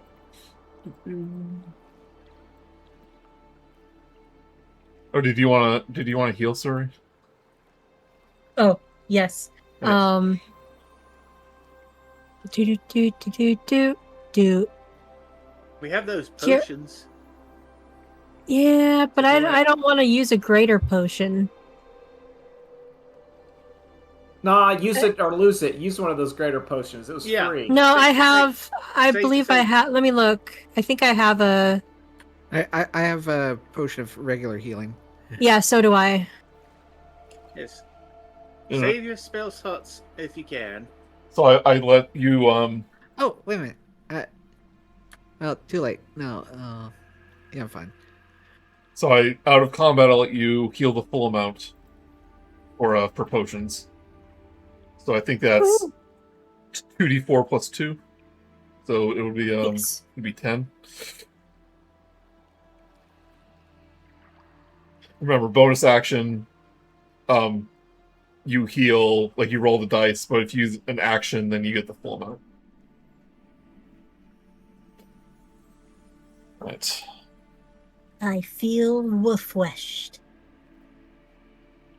The cave opens up into an airy chamber. A pair of long, lizard-like creatures with bodies ridged with purple tentacles are coiled together at the edge of a dark pool of water. You can see the steady pulse of their illuminated internal organs through their translucent skin. You see these two creatures.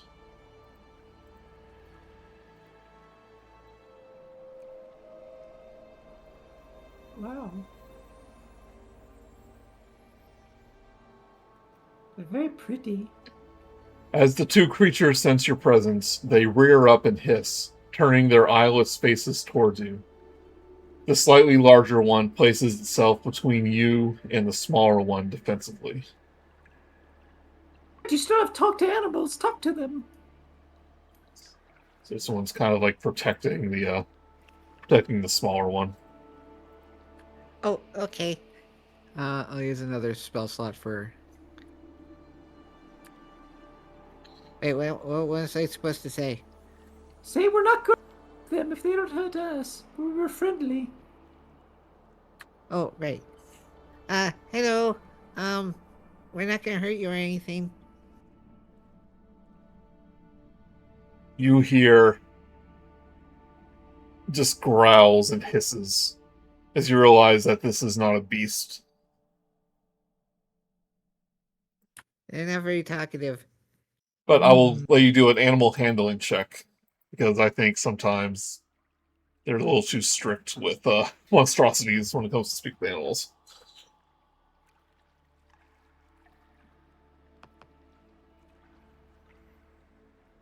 Seven. I'll let you do it with advantage, since you're using speak with animals. 8. Hell yeah. Would Flash of Genius help?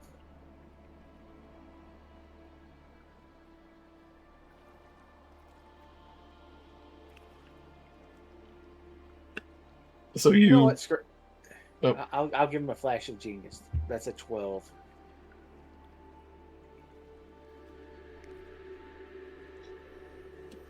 you think this thing is scared and like being very defensive.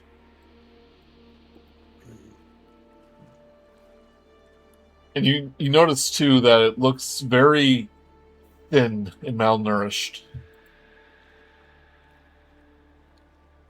Hmm.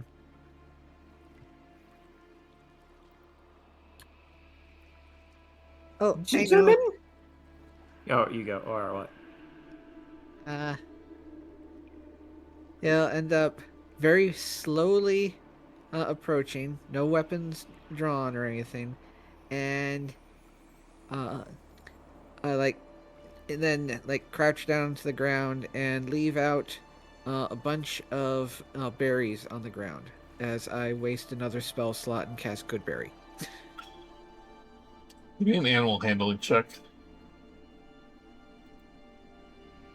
18. Oh, okay, never mind. I was gonna Go give ahead. you guidance, but you don't need it. Well, you might. Oh, okay. Guidance means another 1d4.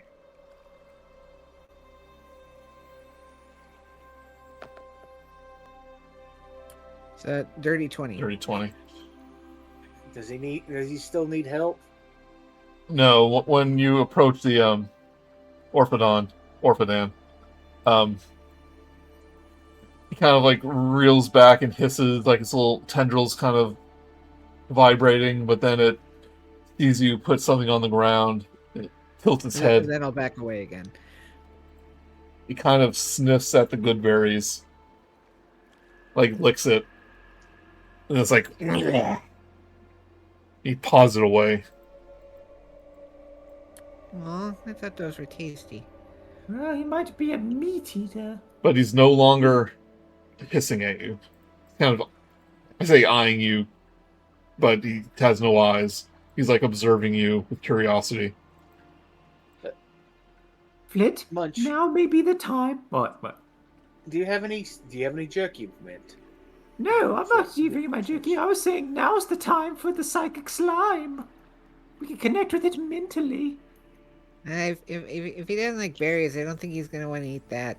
You just rub it on yourself and rub it on him, Flit. Mind meld with the creature. Oh, I do have some rations. Well, wait, no, because Flit's rations would just be more trail mix. As you mentioned the slime, and you probably gesture to the boot, you see the creature kind of eye it with some familiarity. Munch. Do it. It knows it. I kind of so Munch, because Flit isn't doing it. Munch will do it. Munch will he'll rub some of that slime on him, and then he'll hold out the boot trying to get some of the slime on the thing to mind meld with it. The Orphadan, seeing the slime, kind of starts pawing at the boot, knocks it over, so it goes on the ground. He takes his claw, both his claws, and just starts doing finger paints with it, spreading it all over. And then he nuzzles it with his nose.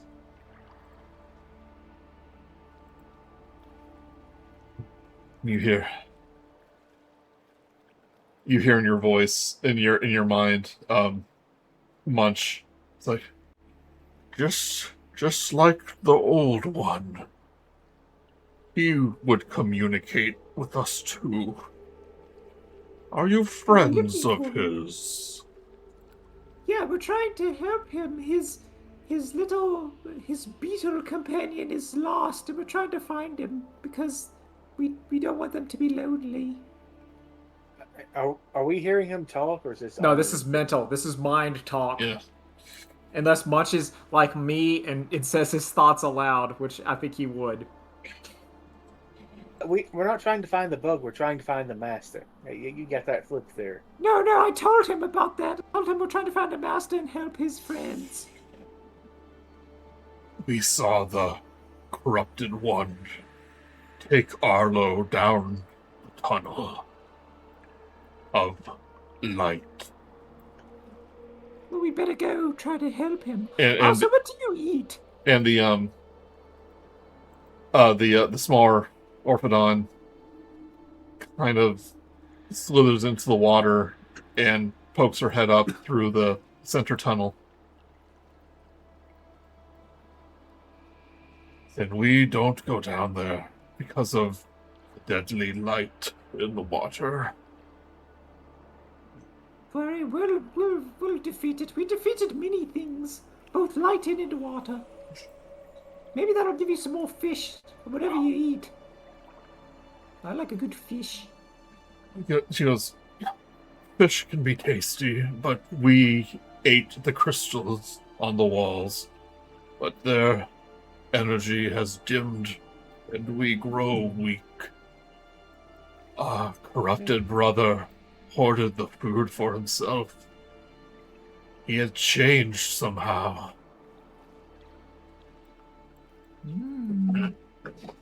Well, don't worry. We'll try to stop your corrupted brother. Get you some delicious meal of lightning crystals. We discovered a strange bit of metal that she devoured.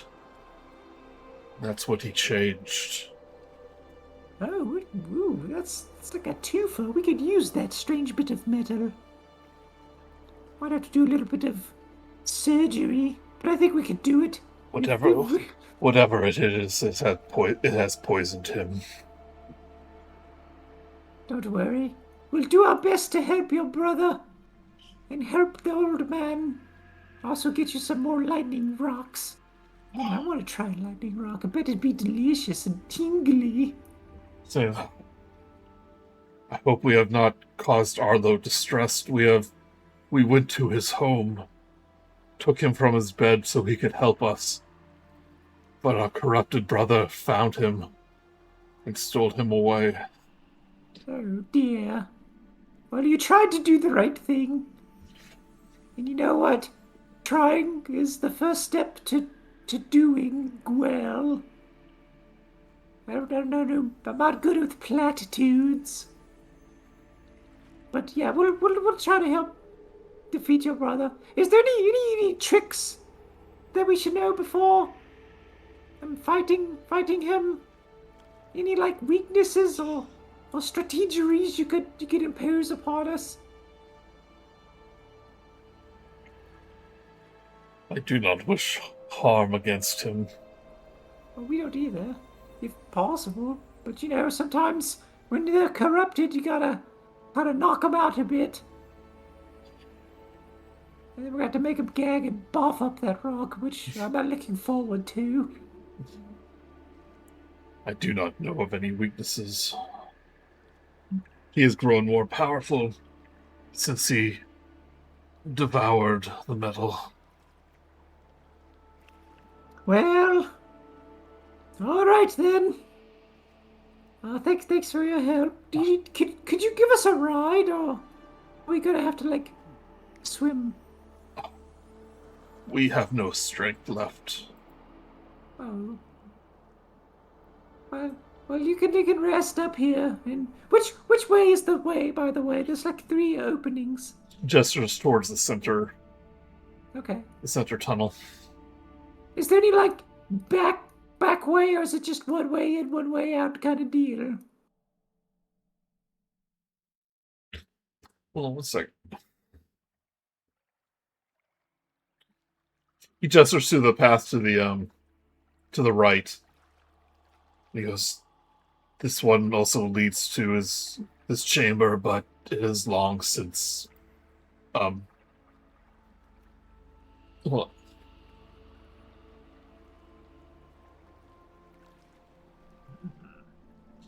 it has long since been blocked. Oh. Perhaps if you have a way to dislodge the rocks, it would be a safer path. We should try that one. We'll try. Can you help us unblock it, or are you still too weak? If you're too weak, just say I'm too weak. I'm afraid we cannot be much help. No, you've been plenty of help. You've told us kind of what the deal is. Thank you very much. You can just let us go. We're going to try to blow open that thing. We have Dallas. He'll figure it out using simple machines. So they are in a pool, so it leads underwater. Yeah. So do any of you have a swim speed? No. I don't know where that would be. It'll be click I on do. click on walking speed, and it'll show you if you have a swimming. it should be right next to your walking speed. I cannot swim.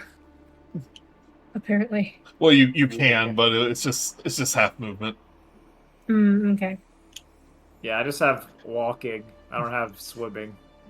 Flit's, do. Flitz, you said you have it. Yeah. So if you want to scout ahead, As soon as Flit starts going out of sight, I like. No, I relay. to- Oh, also, I tell them everything that that we discussed. I fill them in. This is the Useful. deal. I'll go check ahead, and then basically like dolphin dives forward and just like. Oh, it's like a little penguin. I imagine because of the mouth shape and stuff like that, it doesn't make much of a splash. But oh yes, Yeah, this is like a little boop. I've got a swim speed of 45. You reach about halfway through the tunnel, and you see that it's been blocked off by large boulders. I like teleport over to Flit. From air to underwater. Yeah, it doesn't. I'm sure that's comfortable. Like I appear and there's like the ink just kind of like washes away, and I'm like. So you think maybe with some effort you can dislodge the rocks, but also if you have any other means. I have an idea. And just to remind Is you, there you are underwater, holding your breath. Once you cast a spell, you begin to suffocate with verbal components. You begin to suffocate. Oh crap! It says verbal, somatic, and immaterial. It just means you can only hold your breath for a certain amount of time, for like a certain number of rounds. Is there any particular rock that looks especially large? Oh yeah, sure. I go over to it. I like smear a little bit of iron on it, and then as I release my breath and speak the spell and do the movement, I cast reduce. Okay. That's a smart idea. You like calculate which Jenga tower piece you need to remove to cause the whole thing to tumble. You cast reduce on the boulder, which causes a reaction of all the boulders kind of shifting away, and you're more easily able to kind of navigate your way through. And you see there is a small passageway now through the boulders that you think you can all squeeze through. I go back and I teleport back to like somebody else who's above the water. And I'm like, oh, it's clear. Yeah, you see like the air bubbles kind of like go through, like some air got released, but it also caused quite a ruckus. Right. Like you feel like the entire chamber kind of shake for a moment as the debris resettles. Yeah, I'm sure that probably alerted someone that we're on our way. I'll try to keep going forward. I'm going to catch my breath, but while I'm doing that, it's time for some shenanigans. Shenanigans. I'm going to use an item I made it. I switched out my wand of the War Mage with a spell refueling ring, which I'm now going to use to get my spell slot back. And then I'm going to turn that spent spell fueling ring into a wand of wand of magic missile with my transmute magic item. How long does that take? Is an action? Yeah, each one. No, the transmute is a bonus action, and so is the recharging my spell slot. Yeah, so you use the ring, then transmute it into a wand. Yep. Yeah, that's what it's for.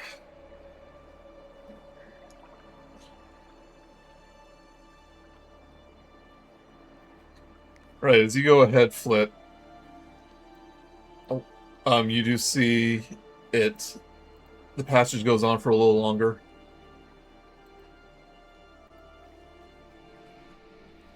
So it leads to a small rocky shore.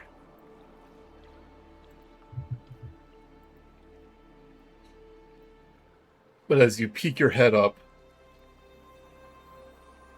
you see the following.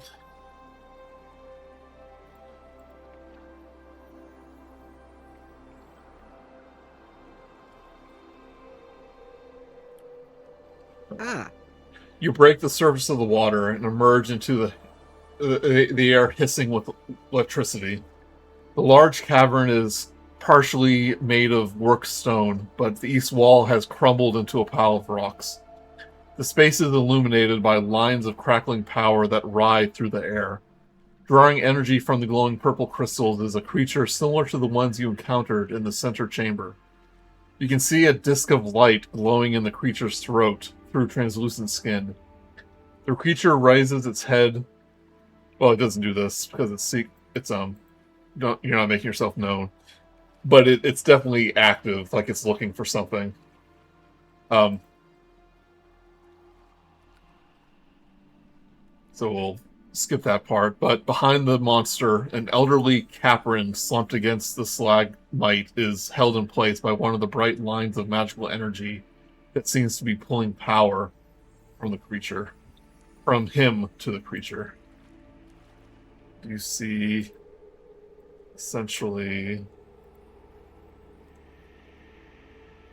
this thing. oh, there I am. Yeah, there are.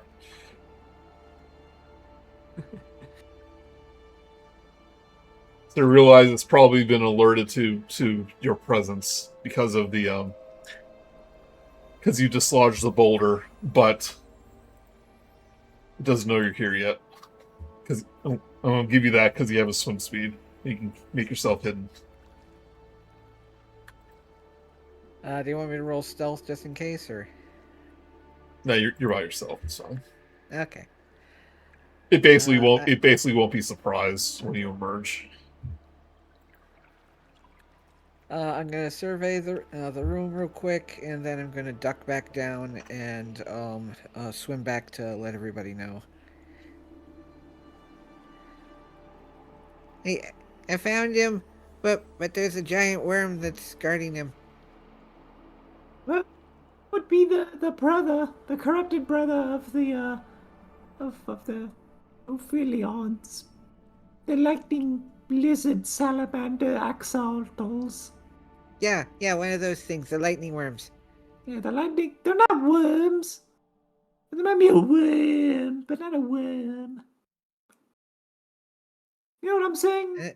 Difference between a worm and a worm. No. Well, it's a pretty good bit. But I guess we're gonna have to go save that old man. Let's go! Which we'll go through the new tunnel. Let's go.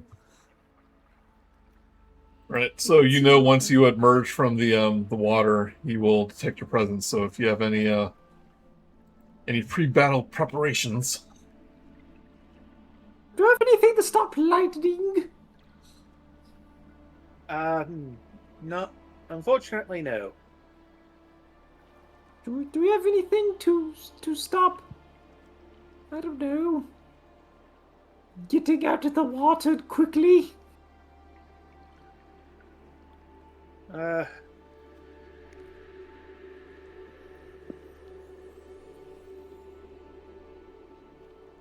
can't really. I think we just need to. I can't think of anything. Do you have Do it anything to then. get out of the water quickly? Is that what you asked? Well, yeah. Or just get dry so we're not wet. Some speed drying. If not, let's just do it. Let's go in then. I Come can on use ahead. prestidigitation, I think, to clean us off. We'll see how much discharge he's producing. Discharge of electricity, nothing lewd. Well, let's do it. Let's roll. Let's get in there. Let's go. Let's do it. Let's do it then.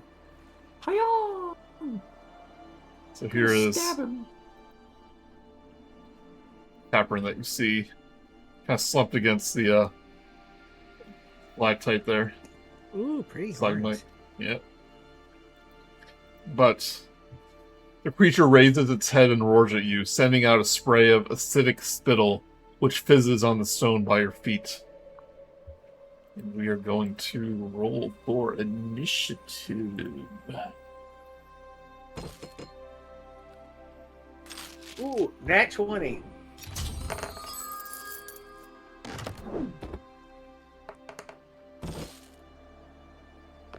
Probably didn't add each thing. So I have 21. So that's 20, 16. for initiative. With the thing. 16 for Munch. Dallas, what about you? 24. 4. Flit. 23. 23. 3. 12.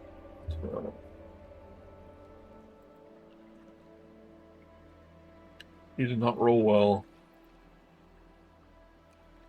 Good.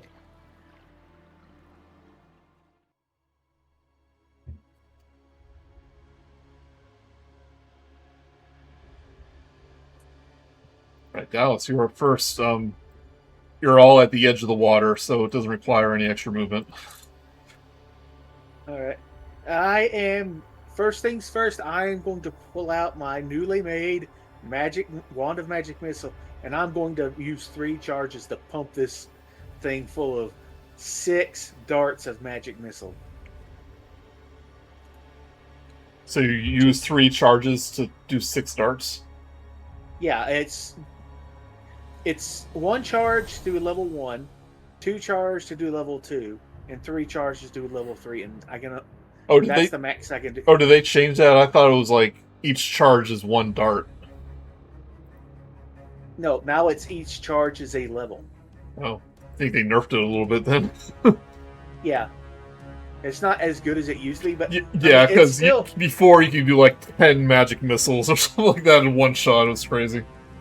Well, now you can do like basically 2 guaranteed level 3 magic missiles. Okay. I didn't know they It's not changed it. as good. Yeah, I didn't know Yeah, they. they changed. It kind of evens out, but it's a Yeah. little worse, I think. It is a little worse, but Okay. so So it's each one is D4 plus 1.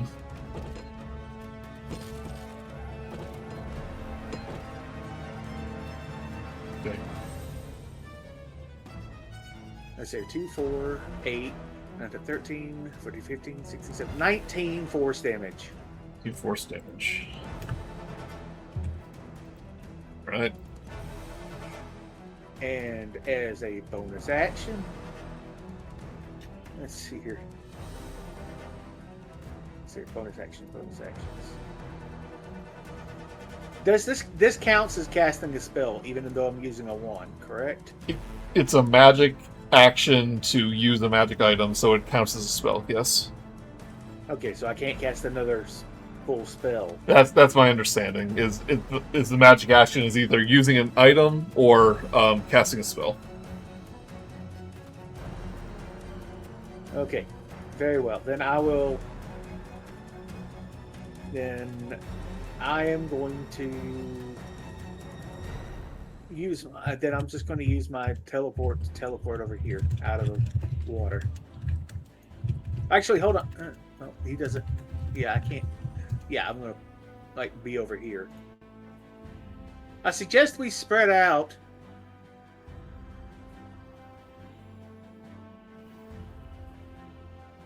Also, can I shout over to the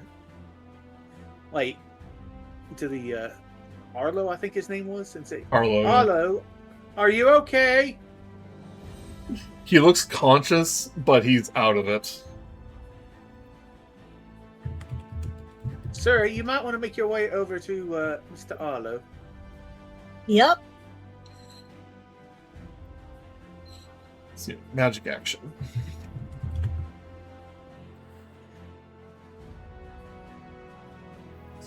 Or use a feature of a magic item. Yeah. So you can't cast a spell and use a magic item in the same turn. Yeah, fair enough. I mean, that was still not a bad. Hey, considering I'm getting a spell slot and damage out of just. Yeah, no. I think we're starting to get into the interesting parts of. One nice thing about the Thief Rogue, I think it is, the Thief Rogue can attack and use magic items on the same turn. It's one of their things. Alright, Flit, your turn.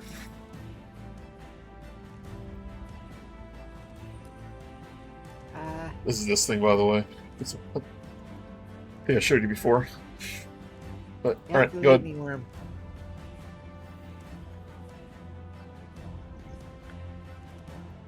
I'm assuming it's already seen us then. Oh wait, hold on 1 second before you do that.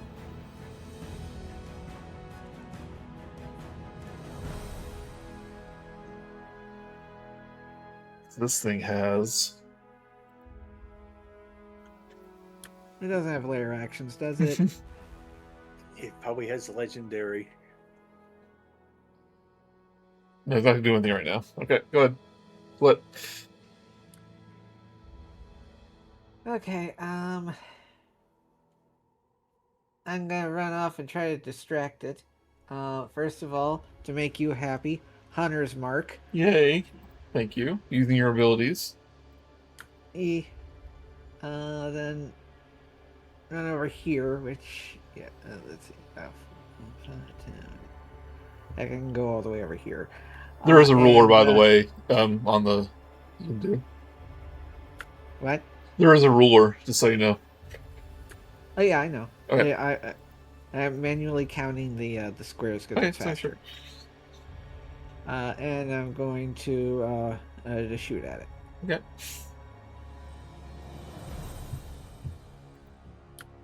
Okay.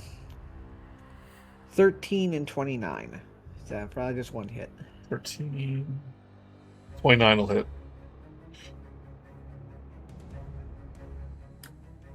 And 8 damage, and then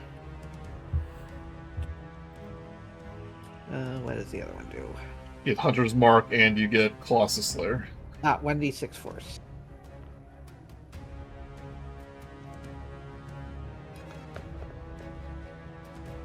Ooh, max damage. 6 force damage. Okay. Is that for Hunter's Mark or the Colossus? Well, it's not injured yet, so I can't use Colossus yet. It is injured. Yeah, it did magic missile. Oh, okay. 2 for Colossus then. Okay. So that would be 16 in total. It's pretty sturdy. But it's going to use one of its legendary actions to run up towards you. Hey, look over here! Ah! Doesn't attack, but it does run towards you. Yeah, but it's still big. Yep. Munch, your turn. Just for flavor, I'm going to move to him on this side. It's always for flavor with you. But but I would like Munch to, in the theater of the mind, he's using his lasso to like attack on Titan, zip towards him, and then he's gonna like be like, oh! And then like use his I guess it still counts as like moving before my turn before him, even though he did a legendary action, right? Legendary actions happen in between turns, so it's not his. So he technically hasn't had a turn yet. Yeah, I just want to make sure so I get my advantage. Or are you? Oh, I thought you were using your Yeehaw lasso. No, that's just movement. Okay.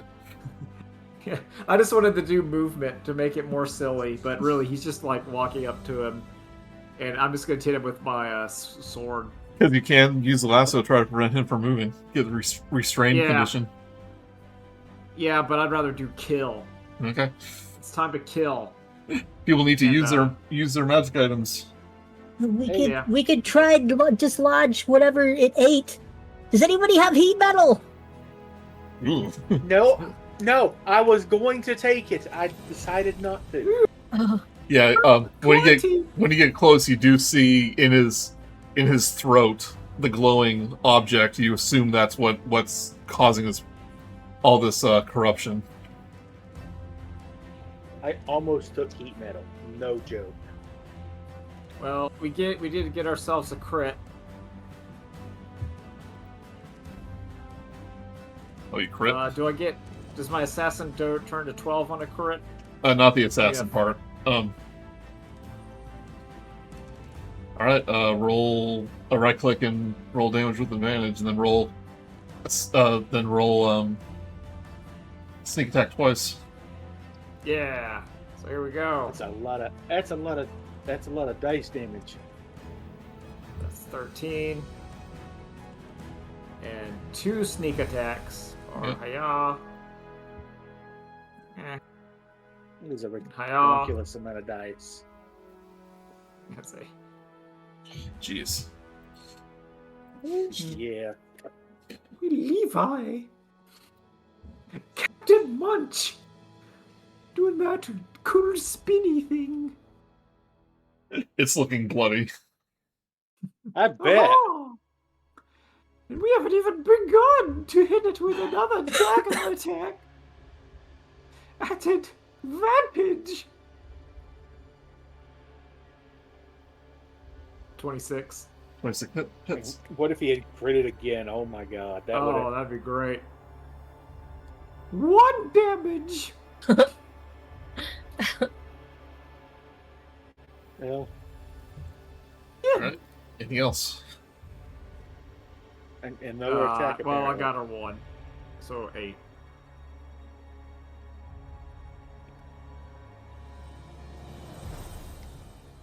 Wait, well, you have to attack again for it to hit. Well, that's what I did. I hit, it did the damage, and that didn't really work. So my turn's done. Okay. It is going to...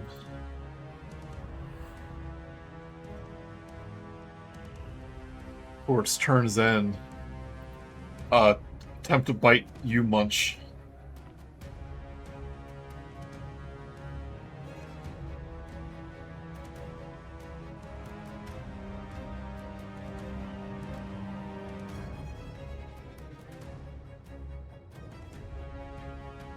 Did the dice not roll? 10 will It miss. said 10, which misses. Animation didn't happen. But now it is its turn.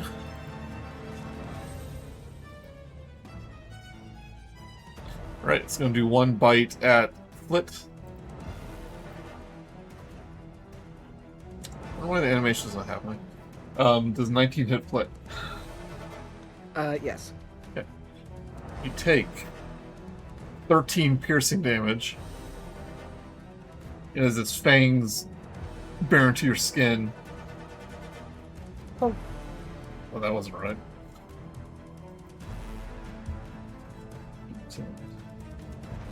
Well, it could be right, but...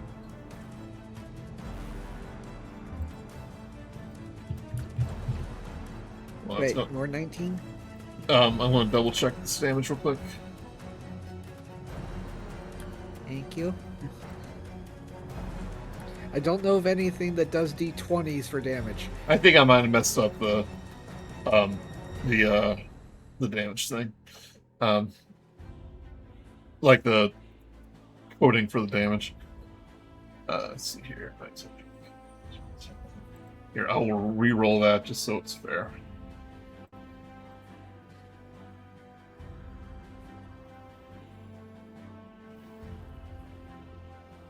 and 15 acid damage.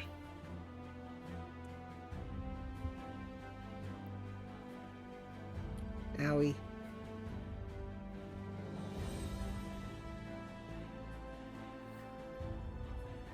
Right, and it's going to do the same thing to Munch. 28 hit Munch. Yep.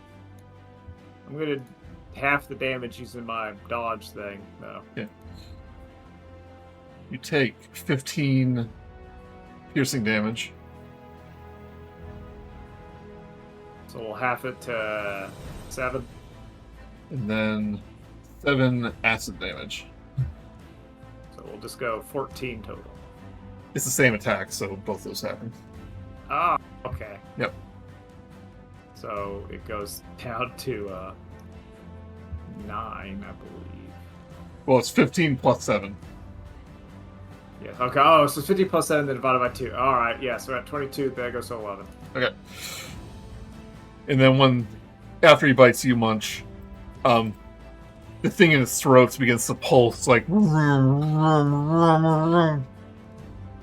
Oh, like Godzuki. Yeah. As he's basically going to do like a wild magic surge.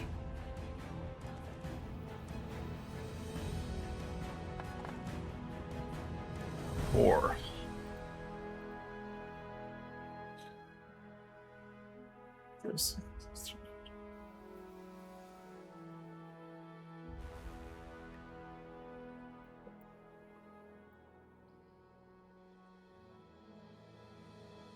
Suri, I want you to make a strength saving throw. Oh wait, you don't. Oh no! As this energy begins, it's not too bad. It's going to try to draw you towards it. Yep. You are yanked out of the water and pulled 10 feet Ugh. closer to this thing.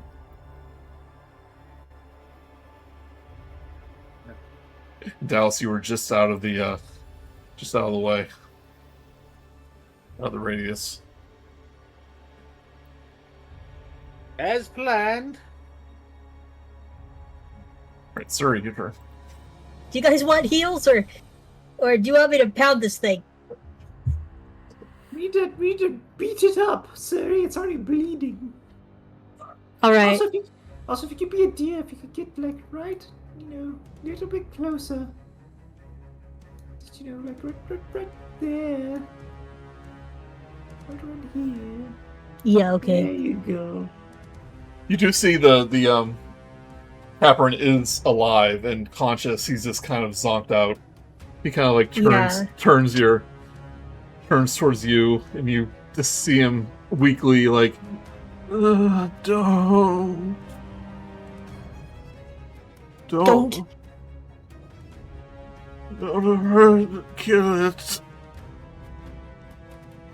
Don't what? Don't kill it. Oh. So I know we do like the knocked out rules, but unless you do non-lethal damage, it will. Yeah. Actually, that was my plan. I would like to plop down Guardian of Faith in between the Orithiadin and Arlo. It hovers above the ground. It is a giant bee. Okay. And do you know how that works? I'm not super familiar. Oh, okay. An enemy that moves to a space within 10 feet of the Guardian for the first time on a turn, or starts its turn there, makes a dexterity saving throw. So not yet, but if he does make a move, the Guardian's gonna gut punch. Non-lethal, to try and dislodge the... Okay. So if you want to try to dislodge this thing, you're gonna have to reach into its throat. Oh. Yeah. Well, it's still bitey, isn't it? Well, while it's still alive, essentially, yeah. Okay. That's all I can do for now. Okay. Is just set up for it. And Oh man, no, that reaching into the gullet wouldn't be a bonus action. Anyway, sorry, I'm talking to myself. Go on, continue. That's a good idea. Dennis and Flit, make sure its mouth is open. If its mouth is open, then I can use my lasso, and I'm gonna go fishing down its throat and yank out the thing. Oh, as a bonus action, can I pass him my a grappling hook? No, I have my lasso. Well, yeah, I you have tie it my to magic it on the ring. Okay. Okay, yeah. So, if you want to like theory of the mind this a little bit, we're still in initiative order. But you want to use the lasso with the grappling hook to try to get a hold of this thing. Yeah, I'm gonna like lasso it Okay. it out, but I need its mouth open. Yeah. So you need to. Someone needs to hold this thing's jaw open. If you want the Guardian Bee to help with that, I'll give anyone who attempts that advantage. Yeah. What if I cast Enlarge on the Guardian Bee? Wait, I don't think that'll work. It's already a large. Enlarge Flit. It's not really a creature per se, so.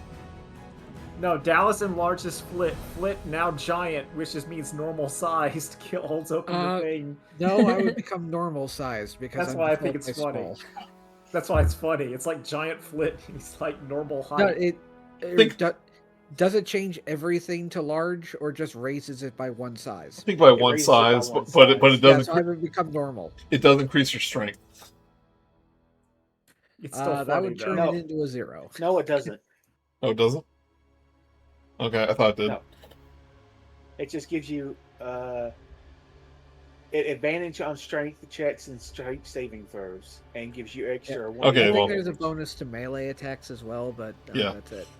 Yeah, so if you do that, you'll have advantage when trying to hold this thing's mouth open. Who's got the highest strength? I think we're all low I strength here. don't think anybody does. I've got -2, so it's not me. I have 0. I have That would -1. be Suri then. Suri is the congratulations, Suri. You have the most strength. Oh boy. I'll give you I- I'll give you a Actually, the hint. most badass of us. You don't want to have a negative. I'm going to port over to since I think that we all need to be here. I'm going to cast since it's my turn. Theater of the mind sort of thing. I'm going to cast Enlarge on Suri. Large on Suri. Guess what we can do now? Yay, big Suri.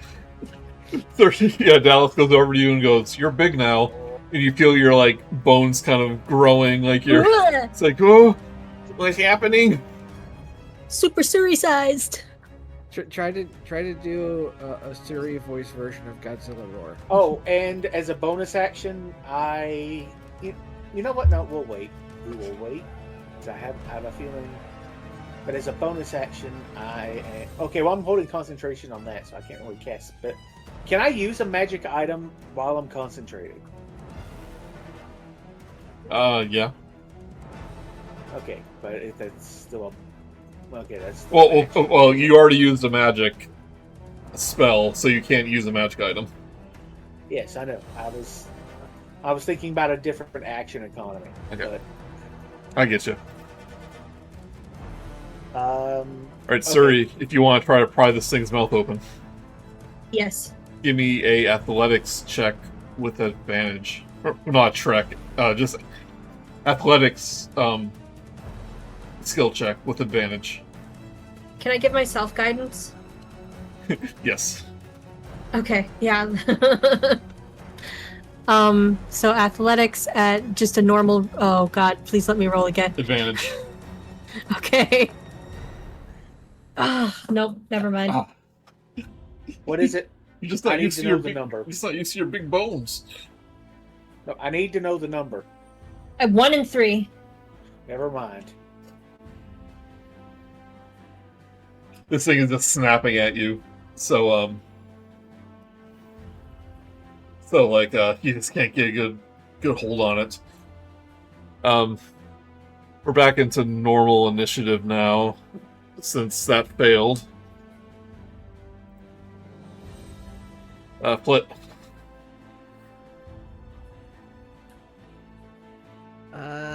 Use your vines and restrain it. Oh yeah, good point. We're not going to use the lasso to restrain it. Well, we can use both. I mean, it's big enough. We need Wait, I thought the lasso contingency. was gonna. Yeah, but it's all Get the- contingencies. That's why we have many things. First, it needs to be restrained somehow, and then we can either use the grappling hook or the lasso to get it out. It's one of those like. Well, I'm thinking of making it like a fishing line and putting the grappling hook on the lasso so you can like. It gives it some weight to actually hook around this thing. Oh, I thought it was you're gonna like fish in his throat, try to fish it out of him. That's what I mean. Okay. Yeah, That's exactly what I mean. Maybe when it's restrained, it'll be easier to restrain it. Yeah. I am going to attack twice with my longbow, and one of them will have ensnaring strike on it. Okay. 20 and 24. Both those hit. And ensnaring strike, just to make sure, needs to take a save of strength, DC 14.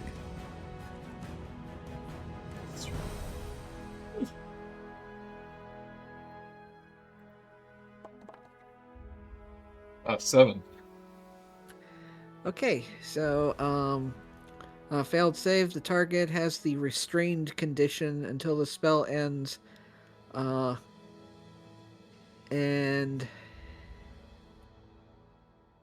so cast that. While restrained, target takes 1d6 piercing damage at the start of its turn. So not yet. It can use its action to make an athletics check to try to break the spell again. Okay. Oh yeah, damage.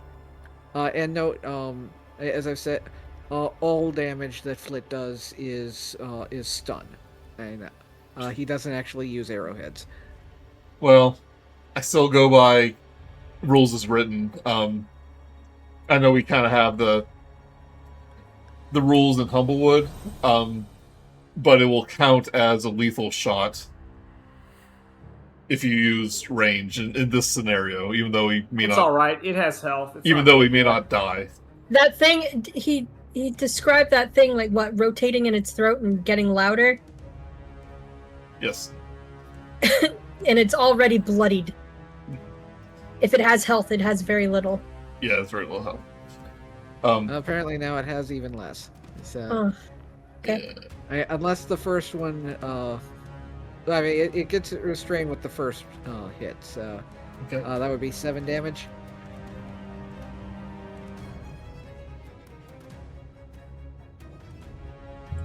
Seven. Yeah. Then 11. Maybe. That's what it says. Okay. Well, is it 7 then 11 damage? Yes. Yes. Okay. Anything else? Colossus Slayer? Hunter's Mark? Yeah, that and so can these be non-lethal? No. If it dies, it dies. Okay, well, oh well. Well, like I said, it's kind of thematically non-lethal, but I'm still going to treat it like you're not doing Yeah. it. All right, 8 for Colossus, and for Hunter's Mark, what was it again? 1d6.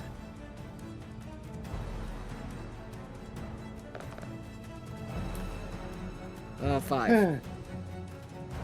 Okay, so I've accidentally done a lot of damage. So No, that's all right. Listen, if we have to kill it, then so be it, and then we're gonna have ourselves an Ophelion fry, and we'll eat it. You could have used your sword, too, so I don't know. yeah, I can't use ensnaring strike with that, I think. Well, the first one can be... Thanks. Anyway, let's see here. Alright, so as you kind of attack it with your bow. The thing in its throat is like vroom, vroom, vroom. And I want everyone to make a dexterity saving throw. It's like vroom, vroom, vroom, vroom, vroom, vroom, as this entire body just lights up with lightning and arcs out from him. Why did I have to roll off of the 19? Yeah, there we go. 25. I'm going to use my luck point to have advantage on this. My last luck point.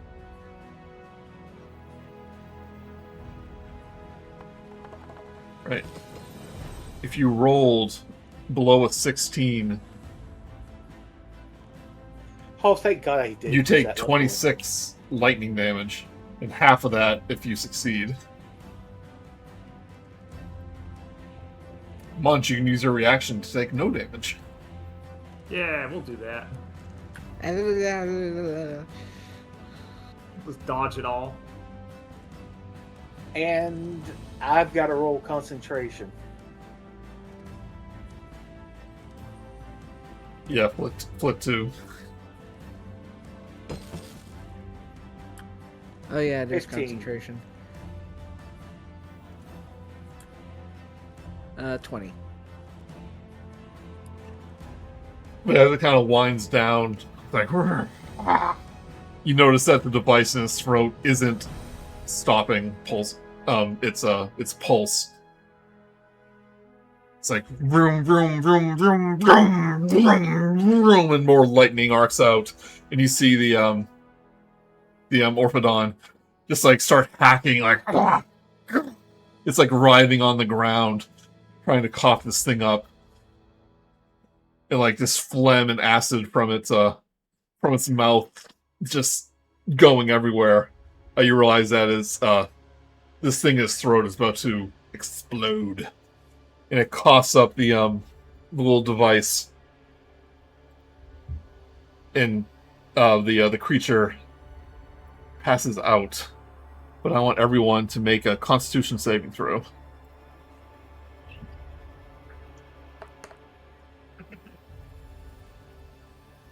There we go. I've been rolling like a garbage. 12. And there's nothing I can do about this. We're Okay, just who? stacking all our dice on top Right, of if each other. you rolled below a 19, you take 12 force damage as you're thrown backwards. 14, you said? 19. Oh yeah, a 12 damage, but if you roll below a 19, which I think everyone did. The creature, the Orphalodon, does pass out, but the device, as he coughs it up, explodes on the ground.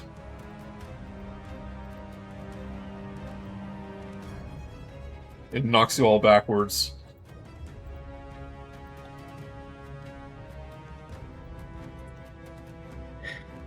As combat ends.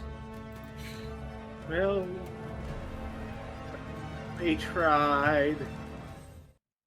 Well, is it's all gone? There's no like saving it.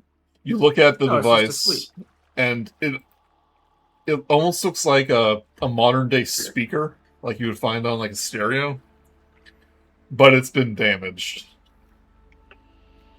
Whatever magic item this was needs to be repaired. I'll take a look at it when I don't feel like I just got slammed into a wall. Well, I was asking about the Orphidian. Like, is it beyond? Oh, it's hurt. It's still breathing, but as it goes unconscious, the energy kind of emanating from it to Arlo kind of dissipates, and he kind of gets to his feet. He goes, "Oh, you didn't kill it, did you? You didn't kill it, did you? Oh, my old friend. My old dear friend."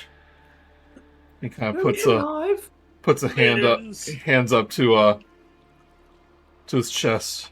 He goes, still alive, but Oh, sorry. Maybe I could help. I'm a healer.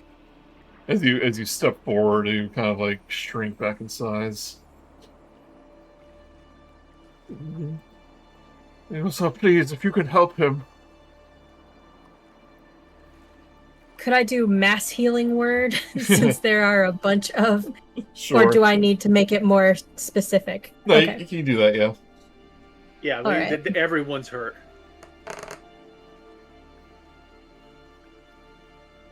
19. 19. The or Philodan starts breathing a little more regularly, and you see like the wound in his throat where the device was stuck kind of heal a little bit, kind of heal over. It was, oh, thank goodness. If you weren't here, I don't know how long you would have lasted. He goes, did you get my message that I left in Morobar?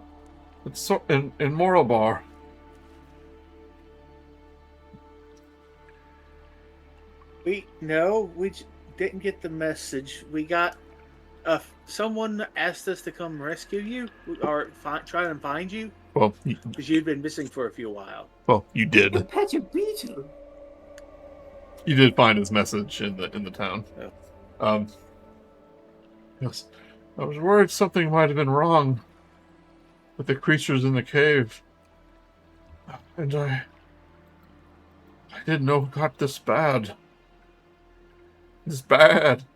Ah, there we go. He Yeah. reaches down at kind of picks up the device and goes, this mine used to be a Fizzar mining facility, and this must be one of their wretched creations that he found. Yep, so please be careful with the item. We might need it later. It's better to if you help deal. It's better if you dispose of it. What it can cause.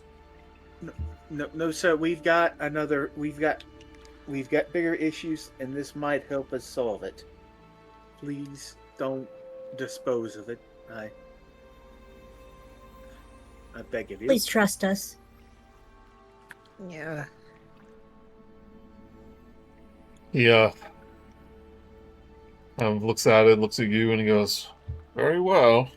I trust you are wise enough not to abuse its power.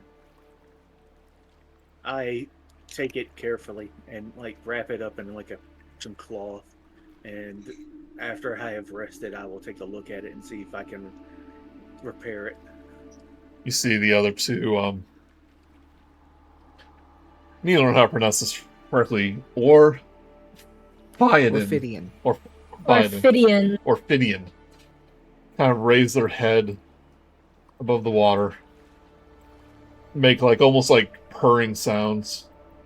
And he goes, oh, you're still alive. I feared he might have hurt you. Oh, don't worry. You're gonna be fine. Now that he's free from that accursed device, he won't hog all your food anymore. The crystals will regain their energy soon enough. But he gestures to the glowing crystals on the ground. But you must be starving. It's like, you can feed yourself now that he's not hoarding the food. Don't mind if I do. Munch takes one of the crystals and pops it into his cheeks.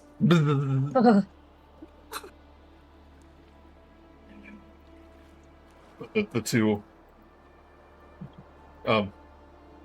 Orphidans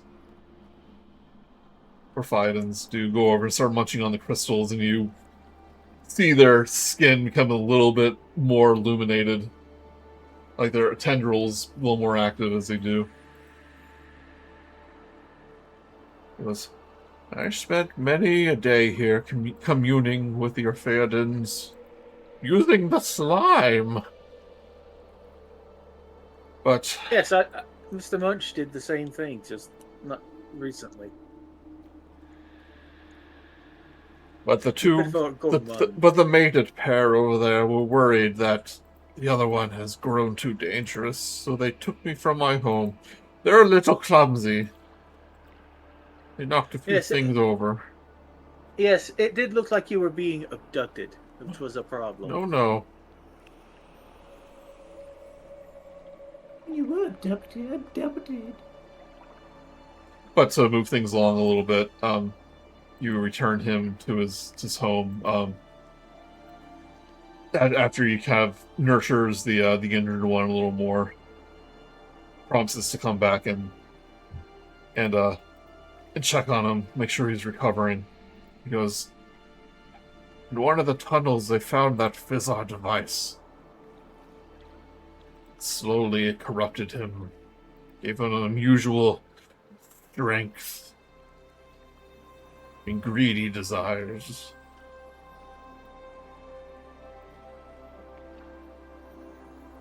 As a way of saying thank you, he will hand you his Stone of Good Luck. Yes. Oh.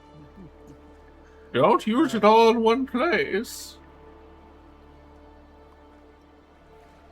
And the Jerbeen in town, once to see his friends is safe, will give you a Pipes of Haunting. I'll go ahead and put those in the party equipment. Thank you. Thank you.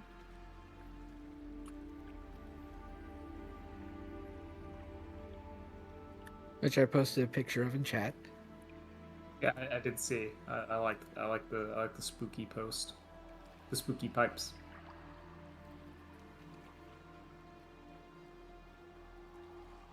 And you can all take a thematic long rest, because we'll take a couple more days to reach Cleve, so you'll be getting one anyway. Yay. Okay. After the long rest, I am going to use my eyes, my appraising eyes, on the object as I'm trying to repair it. Yeah.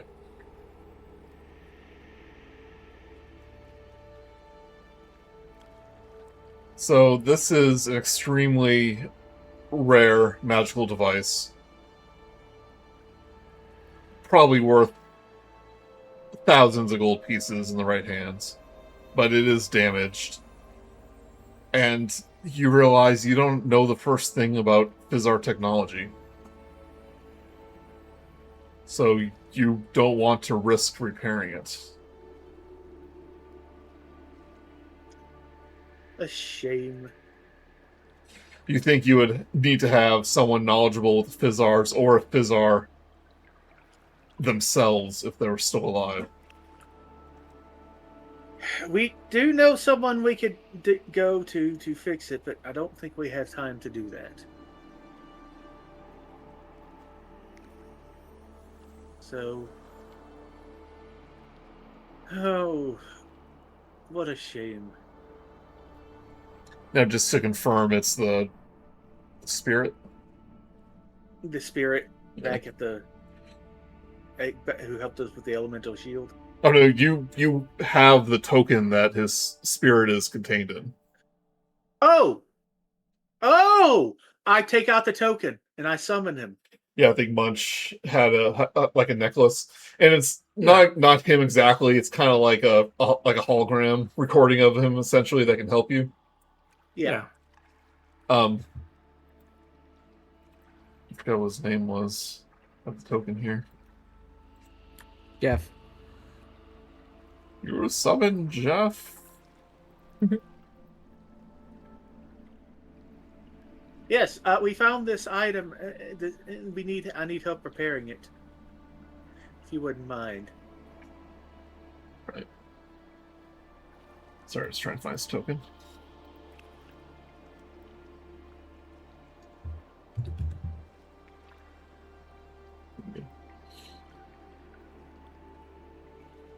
Okay. Yeah, the spirit kind of emerges from the necklace. Kind of looks around. Goes, Stormcrag, and kind of like the old Allurin manner of speech. He goes, Stormcrag Mountain. I never thought I would see it again. He goes, are you in need of my aid? I'm afraid I can't stay here long after I've been summoned. Can you help me? Can you help me quickly repair this? So let's take a look. In a book? In a book? But he goes, oh my. I have not seen one of these in ages. I forget his voice. I think it was a little nerdier. Yeah. He goes, yeah, this, my friend, is a cadence channeler, but it's been very badly damaged. Yes, we tried to. It was swallowed by an Aphyden, and Once it's bound to a individual, if they're gravely injured or killed, it does tend to self-destruct. is there anything we can do to either repair or salvage something out of it?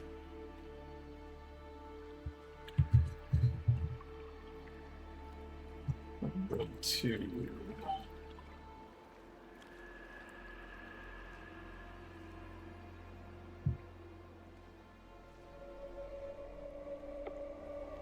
I was going to double check because there are ways to repair it. But I don't think there's actually any.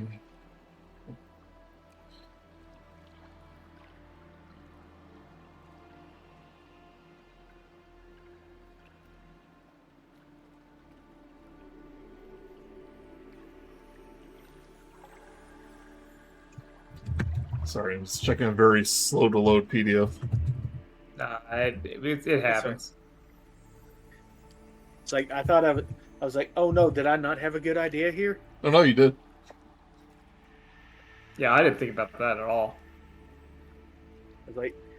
I was thinking we had to have to go back there, but then it's like after a quick reminder, we were like, oh, we have a thing to summon him. That's right. I'm gonna double check to see what it is like after the game. But since you have a Fizzar here that knows how to repair it, and you are a tinkerer, give me a tinker's tool check. He also should have that Fizzar repair kit or Fizzar toolkit. I do have the Fizzar toolkit as well. Yeah. So give me a tinker tools. That'll lower the check. I believe that's going to be. I believe that's also like sleight of hand. Sleight of hand plus proficiency. I think He's basically going to possess you. It's like the scene in Ghost. Yeah. Where he gets possessed Okay. to do the 15 Claim. plus 3, 18. Flash of Genius, 22. 22. Oh, I see all the numbers coming together. As if literally a person to possess, your hands kind of move on their own as you take the ancient Fizzar Tinker tools and you begin repairing this thing almost at lightning speed. And it takes a good while that night. But you were able to, with the help of the ghost, repair the device. And you can add a cadence channeler to your inventory. And this is a very cool item.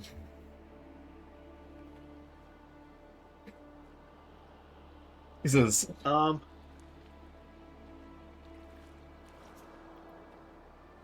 a very rare, very cool item. It should be a homebrew. guys, I'm since I repaired, I'm actually going to be taking this for myself. I'm sorry. But what does it do? What if I need it? Is it a sword? Yeah, what if other people want it, Dustin? I repaired it. What if it's some kind of saber made out of light? I would No. like a saber made out of light. It basically turns me into a diet sorcerer. I could have magic. At least you're not caffeine free. This is what it looks like in chat.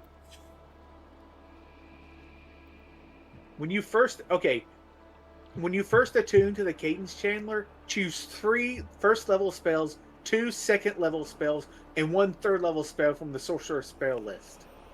While wearing the Cadence Chandler, you can cast each of these spells once per day without material components. You must be attuned to it for at least 24 hours to cast these spells. Use either Constitution or Charisma as your spellcasting abilities for these spells. Well, they're not going to be maybe not taking it. Okay, who has the best Constitution or Charisma? I have I think we should give it to Suri. So she has something so she can save her spells for, healing, and then this gives her free attacks. Let me check my. So these spells use Constitution or Charisma as the spellcasting modifier. But read the bottom part, Dustin.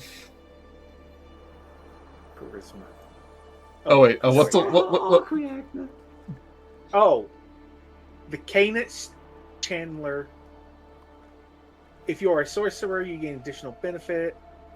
We don't have a sorcerer, so okay. The Cadence Chandler constantly drains magic from its surroundings. If you are attuned to other magic items, whenever you finish a long rest while attuned to the Cadence Chandler, you must roll a D100.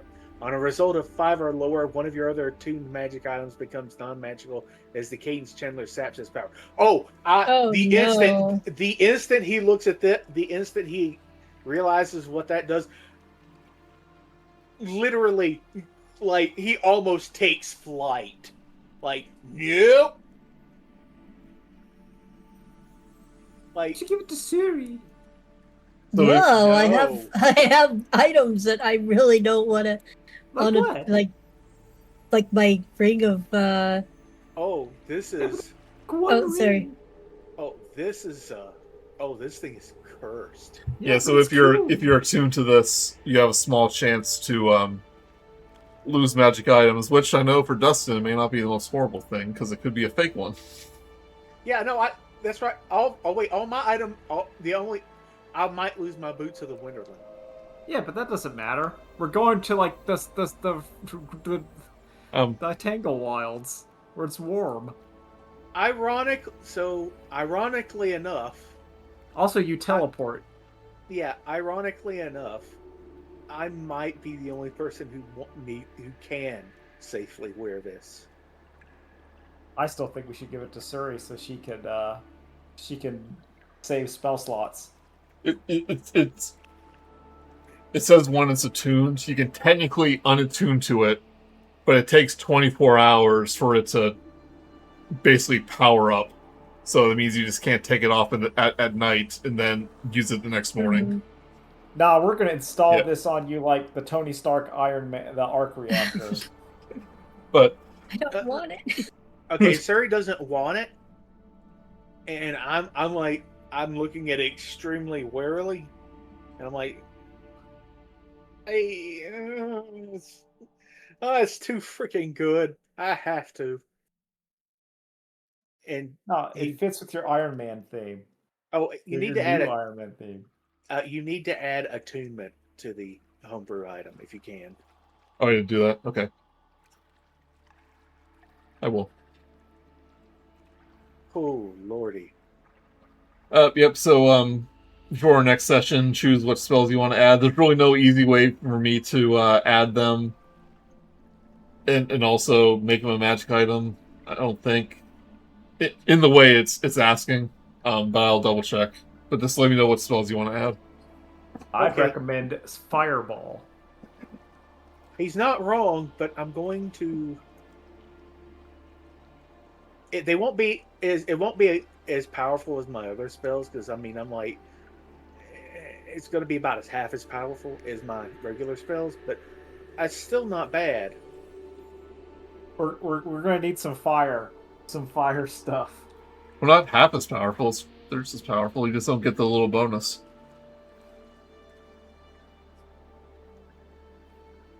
But anyway, you spend the night at Haver's Rest, as you rest up and repair the item. And Suri, you get a final message from not a final message, but you get another message from Zaya. Okay. He goes, We've arrived in Cleve. Fizzar is gathering his strength. I only have a moment before. And then it just trails off.